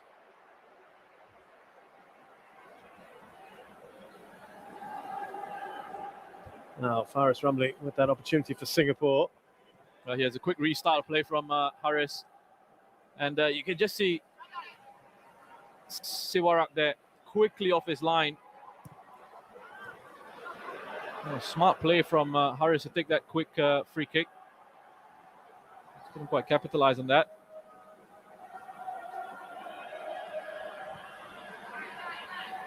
You can see Roshan, when they're spraying those passes, they tend to like to go towards that right-hand side, or Singapore's left, their right. And that's perhaps what's prompting this change. Nur Adam, who, yeah, I think many might have thought would have come on for Shakir Hamza with the pace. He loves going forward. He's been really, that's his breakout season last year, wasn't it? Or last season with Lion City Sailors. It's such an impression at left back, and he's forced his way into the national setup, the young man. Let's see if that change happens. There's Elias Dola. Now Zulkarnain.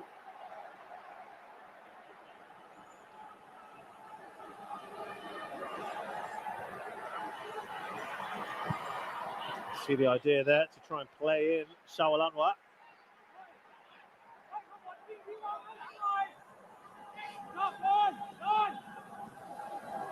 Lots of discussions going on in that Singapore dugout.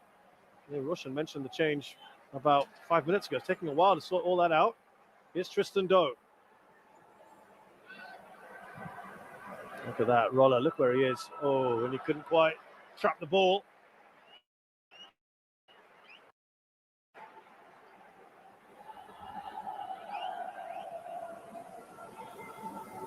And now it's Saifullah just receiving a few instructions there, perhaps in those set pieces situations, who you're going to be picking up, who you should be marking. Thailand also going to be making a couple of changes as well.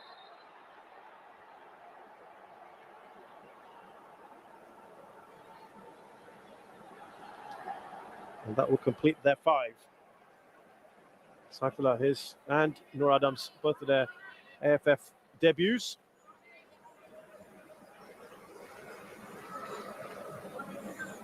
Wonder whether it'll be Hamish Shahin and Saifullah, youngster for youngster. Opting not to start, or not to bring on Song Woo-young. Brings so much energy into that midfield and attack. Yeah, I just wonder if Song, remember that game against Myanmar, I think it was, where he picked up a bit of what looked to be a groin issue. I don't know if that's... He was clutching his groin, wasn't he? And I wonder if it's something that they're just looking to try and manage over the course of the competition. It is indeed going to be Hamish Shahin who comes off for Saifullah, club teammates. So Hami was at Lion City Sailors, who then moved to Young Lions, spent a lot of that season injured.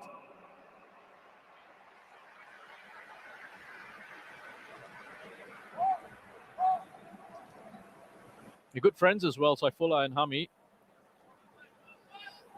through the ranks together. Oh, interesting move. Shawal Anwar is off and replaced by Nur Adam. Yeah, so it looks like Singapore just looking to go into a back 3 here. Zulkarnain will be pushed forward into that right wing back position, and Nur Adam is that left wing back.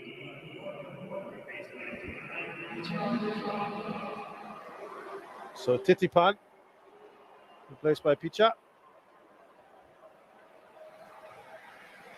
Well, it's in the stands for Shakir Hamza. And we wonder whether we will see him again on the pitch in this tournament.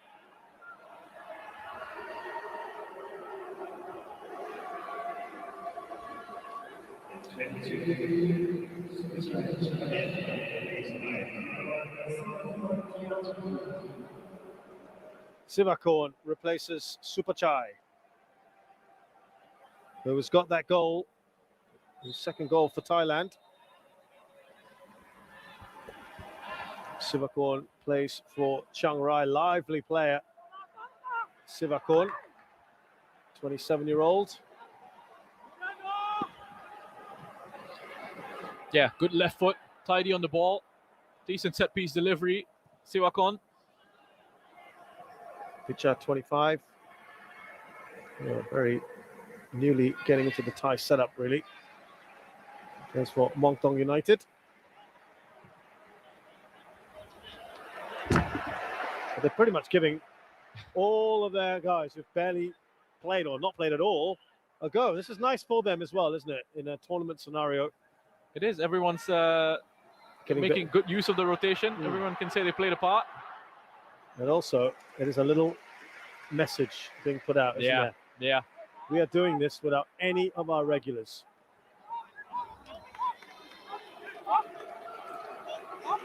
Well, good work down this right-hand side from Saifullah. His first real involvement. Just look at the link up with Zulkarnain. I just want to come back to that point after this corner here. It looks to be delivered by Zulfami.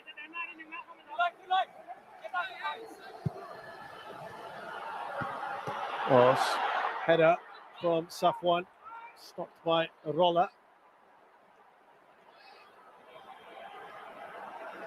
Zulkarnain. I want to put it back in the mix, perhaps not yet. Faris. Oh, Safwan.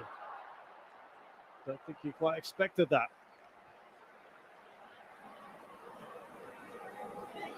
It's a good run from Safwan, and that reverse ball from Faris. Nice idea. He spotted the run early on. He spotted that shout, and that's where Safwan wanted it. You can't blame Faris Ramli for that at all, and that's why the thumb goes up there from Safwan, acknowledging the intelligence of the pass. They've been winning the first headers at these set pieces. Singapore, they just haven't been able to really trouble Thailand in those situations. So, Roshan, what do you make now of this formation change for Singapore with three at the back? Well, they've only recently sort of changed it up to go three at the back, so I'd be wary of making any sort of big judgments about it just yet. But it does look like they've got a decent spell of possession. Of course, as I say that, the offside flag has to go up, right? Well, it does look like they've had a decent spell of possession for the last couple of minutes or so. But look, I don't think it's going to matter too much to Thailand at the moment. They look to be cruising along.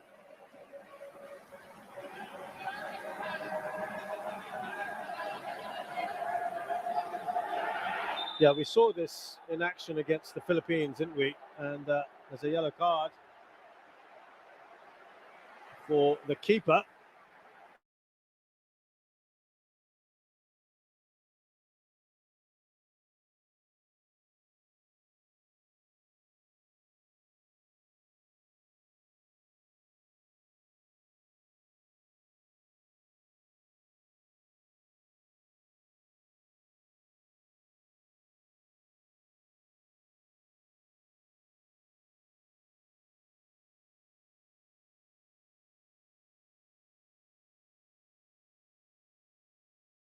Son. The thing is now for Thailand, what they don't want to be doing is getting caught in these situations where players are running the risk of getting themselves sent off. Yeah. Perhaps.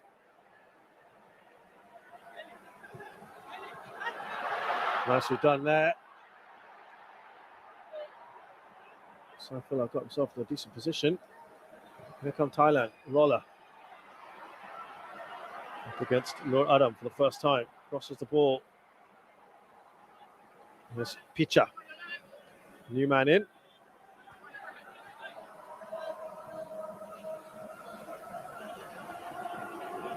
Warachit.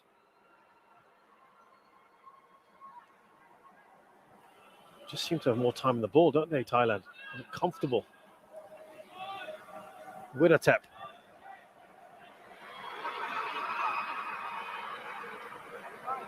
Nicely done there by Irfan. Yeah, so in the most recent time we saw that, of course, was against the Philippines when they played three at the back. Varying degrees of success in that game. Of course, they went on to win it. And there's a loose ball. And it was Sivakorn with that shot, scuffed it a little bit, it seemed.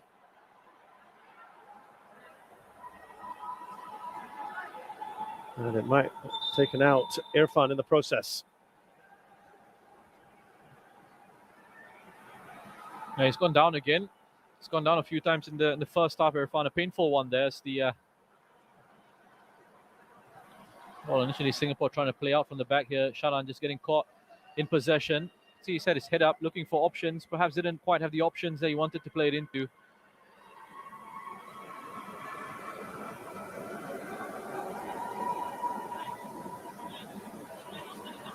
It looks like the issue might be with the knee. I think Physio's given a thumbs up to the bench. Supachai, talented player. The next generation. Yeah, great move from Dola. As I said, initially he was being marked by Safwan, and he just was able to peel away from him. And they had two Thai players just blocking off that Singapore defense as well. Lost his marker and was able to put away the rebound. Supachai, I love how he reacts to this, gets his positioning right here.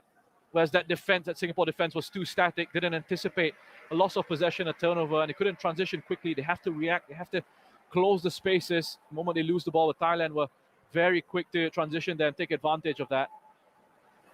Fine finish from Supachai. You think of the strikers that Thailand have.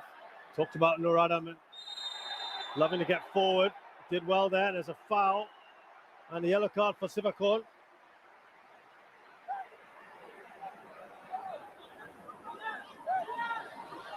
Yeah, that's what Noradam will bring to your side. That willingness to drive with the ball from that left back position. It's a late challenge and a dangerous one from Sivakorn. Quite rightly booked there.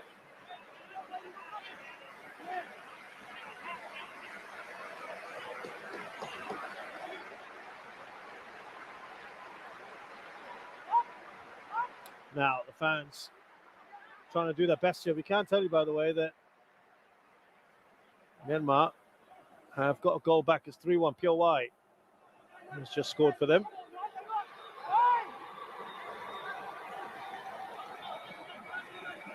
A goal here might make things interesting for Singapore.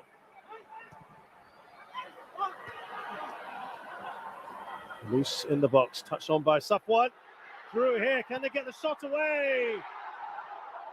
And Irfan lets fly. It is wide. There he shows you how wide. Well, these moments just haven't quite fallen for the Singapore side. It's a nice touch from Faris, just to take it past the sea of Thai defenders there. Does well to win that second ball, that header. I think it was a toe poke from Elias Dola, just taking it away from Faris Ramli. Otherwise, it would have been a great opportunity for him to put the ball past Siwarak. Singapore with slightly more attempts than Thailand at the moment. Haven't got on the score sheet yet.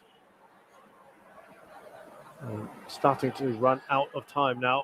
About 15 minutes or so to go, plus some added time. Manu Polking, as Roshan said, will be looked on as playing a blinder tonight with his selection. Still up for grabs as to who these sides will play in the semi-finals. Here's Saifullah.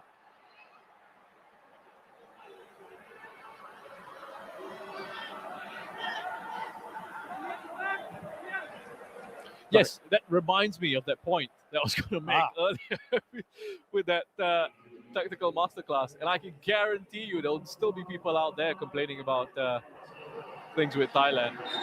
And it's funny to me because as we see Faris Ramli just get taken out, when your view of Southeast Asian football as a whole, quick free kick taken there into the run of Iksan, just fell over, just slipped under a bit of pressure, Iksan in the box. Irfan does well. Here's Zulfami. Sorry, when you're a viewer of Southeast Asian football and you're looking across the nations, or you're looking across the level of the players available, and you think of Thailand over the years, and then Vietnam, what they've done over the last few years or so, and in that development phases that they put through. And when you hear some fans complaining about the lack of quality coming through, and let's say you're a Singapore fan or I don't know, Malaysia fan or a Cambodian fan, you're thinking, well, hang on, we'd be delighted, happy to have that. With the level of players that you guys have got. That's a wild attempt. Toklo Anand. Yeah, it's. I mean, we must be clear as well. Singapore's 5 million population, Thailand 60 plus. There is a very, very vast difference in resources there. Immediately, yeah. Thailand have also, let's face it, gone also with a very aggressive form of naturalization as well. They've looked abroad. Something Singapore have done in the past, and most recent player, of course, Song Wei-young, has just joined their ranks, but it's been a long time since they've done that. Yeah, I think the difference is when Singapore did it all the way back, they were handing out passports to people without any sort of Singaporean heritage in that sense, whereas for Thailand, they've got players who've got Thai descent, Thai heritage.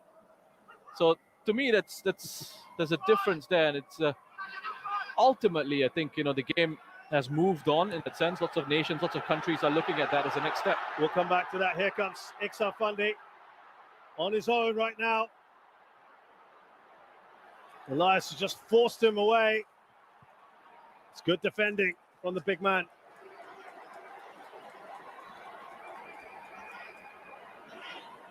And I think a large majority of Thai players are being produced by the system in Thailand.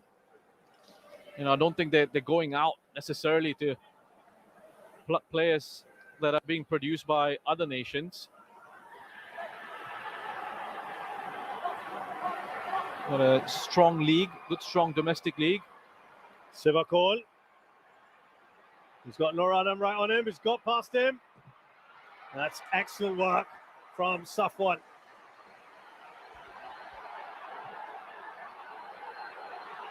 The crowd urging Singapore forward here with about 12 minutes to go.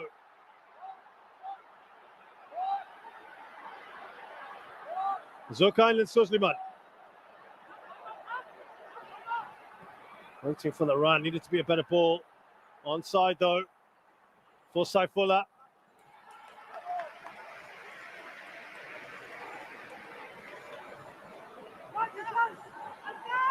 Singapore have made just the 2 changes so far. Again, that pace that Roller showed down that right-hand side. Just on that counter-attack. Just to clarify what I mean, 2 changes in this half. And Roshan, you surprised perhaps they're not trying to add on maybe like a bit more pace, like a Hafiz Noor perhaps, or a Amy Reka? We perhaps speculated that Song Wei-young maybe just they're going to take it easy knowing that they have got a semi-final. Yeah, I'm a little bit surprised. I think he's trying to give a couple of youngsters an opportunity here with Nur Adam and Saifullah coming on. And then at the start with Hami in central midfield. But I thought with about maybe 10 minutes or so to go, I look to try and just get, as you mentioned, a bit of pace, some fresher legs on, with the semi-final to look forward to.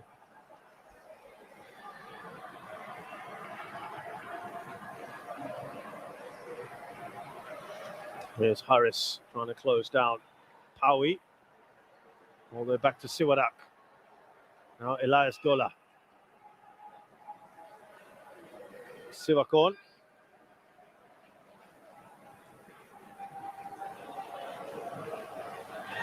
Wadachit to Roller. Always seem to have a lot more time on the ball, the Thais.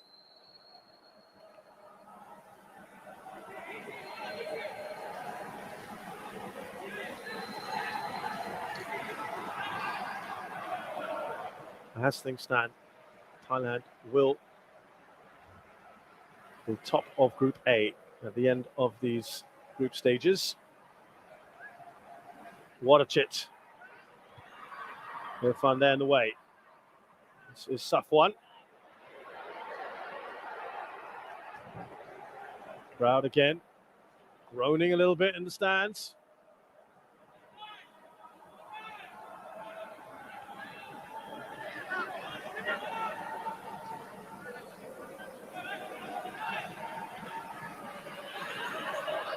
Roller. Sivakorn. Back to the right back. Nicely done by Nur Adam. Shadan giving the ball away. There's Zulfami, who also gives the ball away. Tristan Doe intercepted. Pitcher. Back to Doe. Puts the cross in, and that will go out of play. Been a bit careless with the ball, Roshan, this evening, Singapore. Well, I think that's been a bit of an issue with them in possession in this competition so far. And that's why I've said that when they've looked really good, it's in these set pieces and in these counter-attacking situations. That's where, for me, they've looked the most threatening. In possession, I think it's still been a little bit difficult for them at times. There are moments where the structure's not quite there, or even if the structure's there, the players don't have that technical capacity to keep it under intense pressure. This is a loose touch here, a bit of a mistake there. And you just see even in that situation with the press that was employed by Thailand, just right there, where Singapore again trying to play out from the back, pass goes into Faris and he loses it under pressure in that situation. So they've had some difficulties in possession, Singapore, I think, in this competition.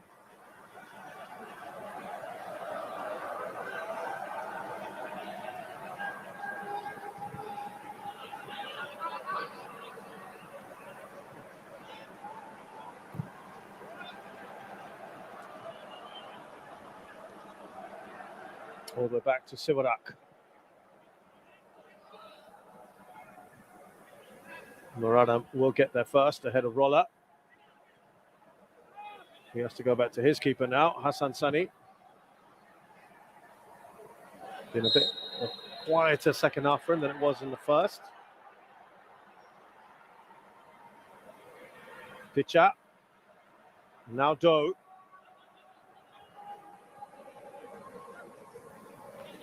I can tell you that Myanmar have just scored a second. It's 3-2 there. Unlucky there for Iksan. Just needed that touch to perhaps release Faris Ramli. Siwadak out wide to Roller, who's been very, very active since he has come on. Roller coming steaming in there on Faris Ramli.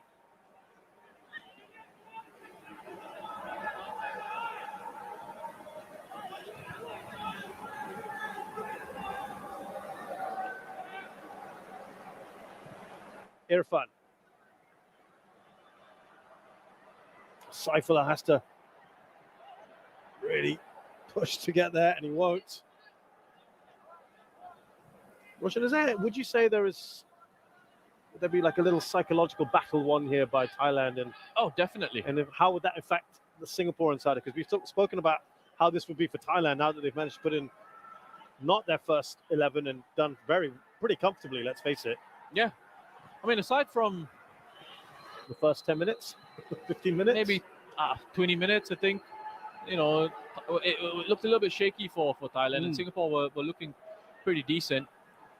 Thais have been in control of this one, and as we said, it's not even their strongest lineup, so massive boost for them. And again, it just generates that competition. You look at the group here, Shez. 4 wins out of 4 for Thailand, and they coast through as group winners. But what about, how does this affect Singapore, for instance? So can they draw a line on this and say, it's done, we're now in the semi-finals, we always knew in the semi-finals, this doesn't change anything? Well, they have to draw a line under it, don't they? I mean, they have to sort of just go back and say... Oh, look at that. Tristan Doe steaming through, puts it across unselfishly. But the angle was against Philip Roller. That could well be their best chance of the second half. Adisak's ended up in goal. The ball hasn't. Again, they just break through here. This is a wonderful run. It's Zulkarnain who doesn't tuck in and squeeze that space. Tristan Doe's identified that as an area where you can make a run into. Just couldn't quite find a teammate. But yeah, going back to your question about Singapore, they just have to, right? I mean, the semi-finals, a new opportunity. The main target, I think, coming into this competition for them was getting out of the group, making it into the semi-finals.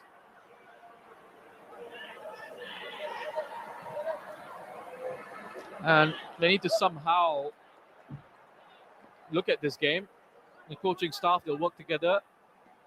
They'll look at it and they'll think, well, where can we try and fix a few things? Where can we get into the boys and try and change something for them going forward, depending on who they're coming up against. There's Harris, and looks like Amy Reka is going to get a bit of a cameo. Only change, well, maybe there's another one coming for Singapore. Nur Adam will easily get there. Now, the crowd again, trying to play their part. He falls over as he puts that cross in.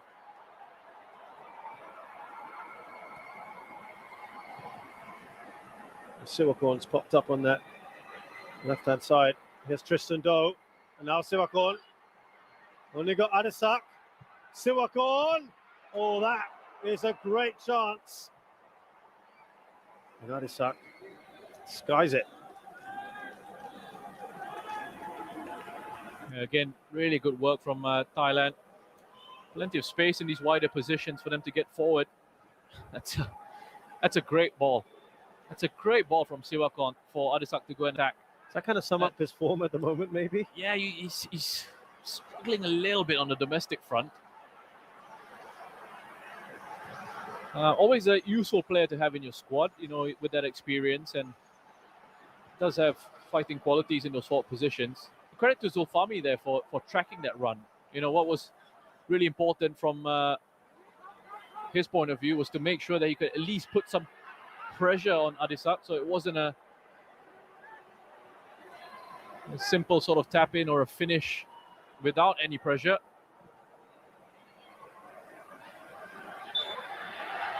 So Singapore will make two more changes here. And the substitute is getting substituted.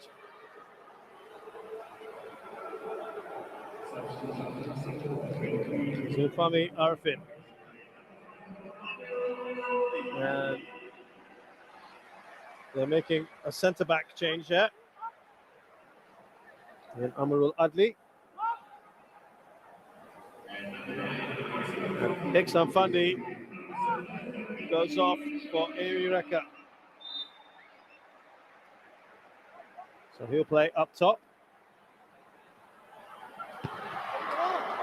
Out by Tristan Doe. Think there's some selection headaches here for Mano Polking, or he's pretty confident of his 11. I think he knows his strongest lineup, but you know, it helps, doesn't it, to know that you can rely on the rest of your squad. I mean, I think he already knew that coming into this. That's why he's picked these players. But it's great to actually see it on the pitch and to see them respond.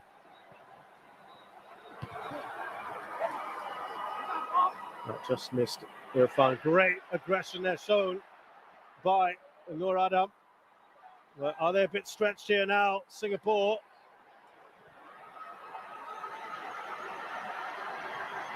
Problems perhaps. They're lining up here. Oh, what a run that was on the left-hand side. Siwakorn. Opportunity. 3 minutes for Singapore, perhaps to get a consolation, because that's all really they can aim for now, Roshan. And on the balance of things, that's all they deserve, really, isn't it? Yes, I think Thailand clearly the better side here, and they've shown their quality. As I said, aside from a rocky start, maybe the opening 20 minutes of this game or so, it's been all Thailand, and they've controlled everything. They really have, and can be so satisfied with their performance in this. And Mano will be absolutely delighted with the performance of his the lineup that he's chosen here tonight, and the performances that he's been able to get out of these players, showing that they put on. And I think for Singapore, it's important to maintain some perspective. Yes, we're analyzing this game as a one-off game, and there's a tendency to be perhaps overly negative about the fact that they've been beaten by a better side. They've been outclassed against this Thailand team. But I'll come back to those buts. Adisake now. Siwakol. Oh, Pitcher. Another one. That goes well over. Yeah, again, just having lots of joy down that left-hand side. Let's get hits underneath the ball, and he's leaning back again. He's not gotten his body over the ball there to try and keep it down. Completely mistimes the shot. I want to come back to the butt very quickly for Singapore. You know, not many gave them much of a chance of going into the semi-finals. There was lots of negativity around it, especially with the build-up coming into this.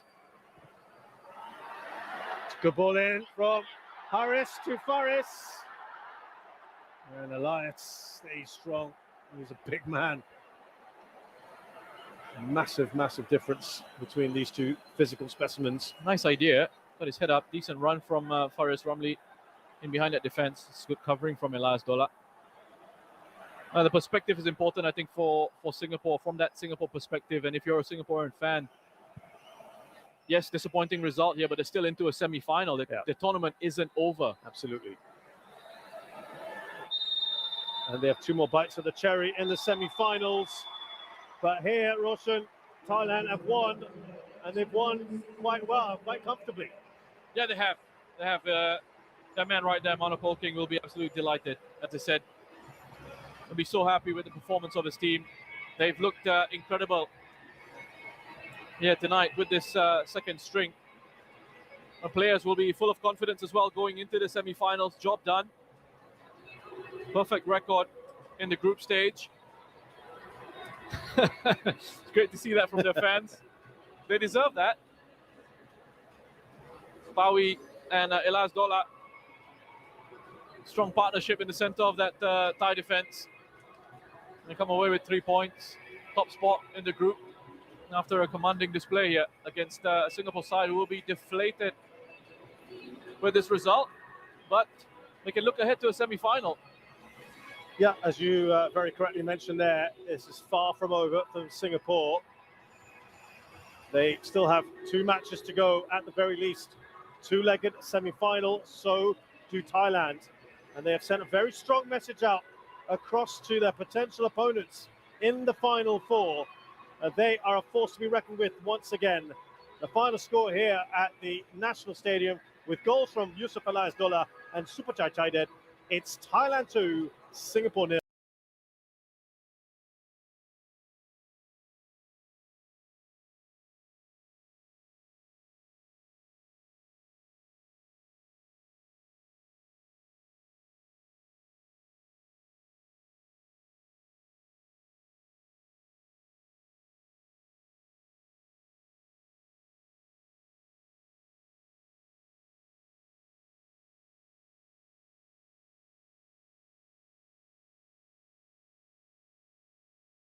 Man of the Match award. They've had yet another clean sheet. Only 1 goal conceded in the group stages. That was against the Philippines off a defensive error from Emmanuel Beer, who will, in all likelihood, come back into the starting 11 ahead of Pawi. And there are the stats for you. And it looks that 2-goal lead. So the situation in the game can kind of decide what kind of stats you see at the end. Yeah. And also in terms of chances created, I think Thailand created the better opportunities and could have had more than just the two. So coming into this match, it was a battle.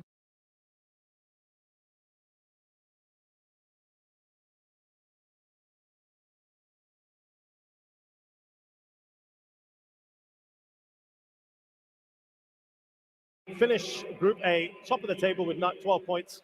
Singapore finish with 9. We can tell you that Philippines have edged Myanmar 3-2. That game, as we said, is inconsequential. And that brings to an end the group stages here for Group A. From me, Shazad Haq and Rish Roshan Rai.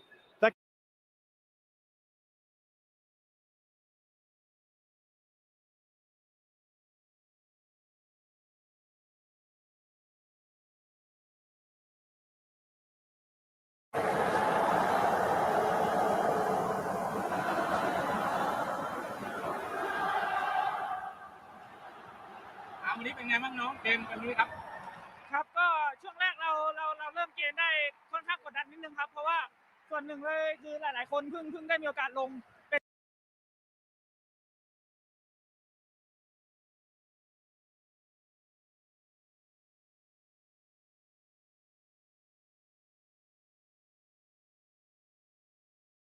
ในซูซูกิครับเป็นไงครับกับประตูแรกครับก็ดีใจครับแล้วก็อยากจะทำผลงานของตัวเองให้ดีที่สุดแล้วก็ของทีมอยากให้ทีมชนะไปจนถึงรอบไฟนอลเลยครับผมรอบรองหรือรอบต่อไปนี่คิดว่าเจอใครก็ได้แล้วใช่ไหมครับแน่นอนครับเพราะว่าทุกคนรู้อยู่แล้วครับว่าเราเล่นใน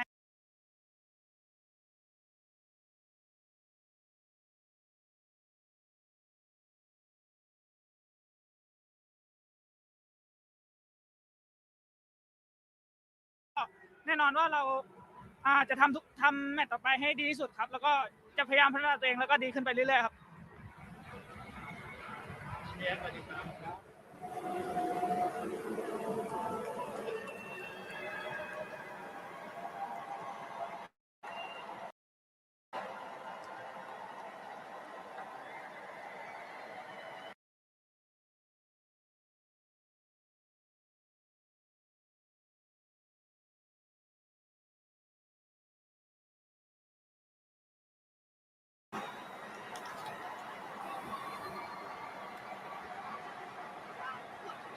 taken off in the 10th minute. Can you update us on his injury? How serious is it? We're not sure. We have to make sure. Maybe tomorrow. But I hope not also heavy injury. Yeah. Thailand made 11 changes, but you went with a full strength lineup. What was the thinking behind that? Yes, the Thailand had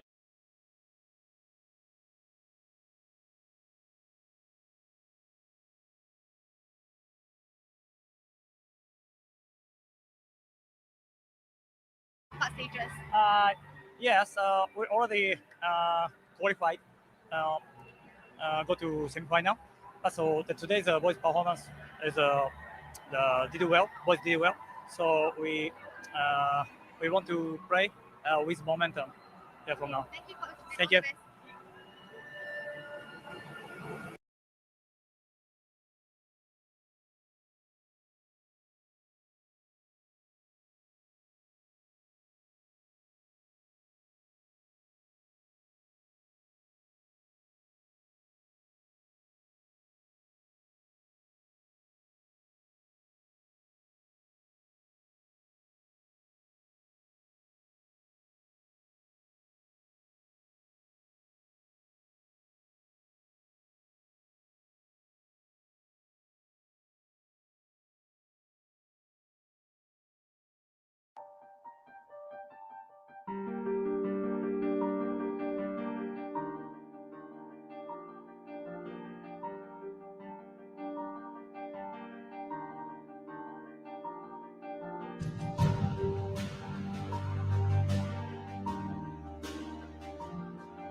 It's a great feeling, and I hope they will celebrate for a long time.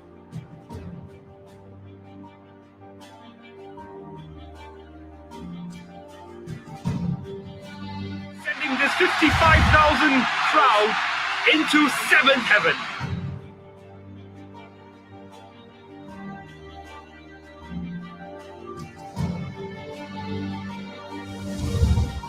finish now to show this up, and that's what he does best.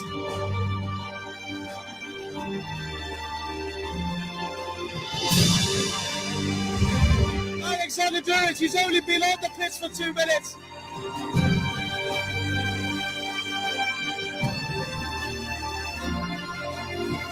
Shaw picks up the loose pieces, and it's 11-0 for Singapore.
Hi, I am Amiruddin Ashraf.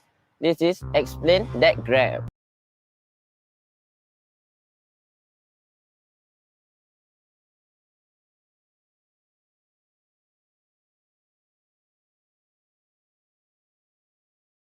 It has been almost 2 years since major football tournaments have taken place. The COVID-19 pandemic has affected everyone around the world. Our lives have been put on hold as the challenges we faced were unprecedented. Countless lives have been lost. Many loved ones separated across the globe. The time has come for us to rise again. Through it all, we will emerge stronger together. This year's Suzuki Cup goes beyond the football world. All captains and players of the national teams will play their hearts out for all families, friends, and loved ones lost. For the frontline workers who've held the fort and allowed us to be here today, we play for you. The return of this tournament signifies our strength, love, and passion as a community, as we emerge stronger together.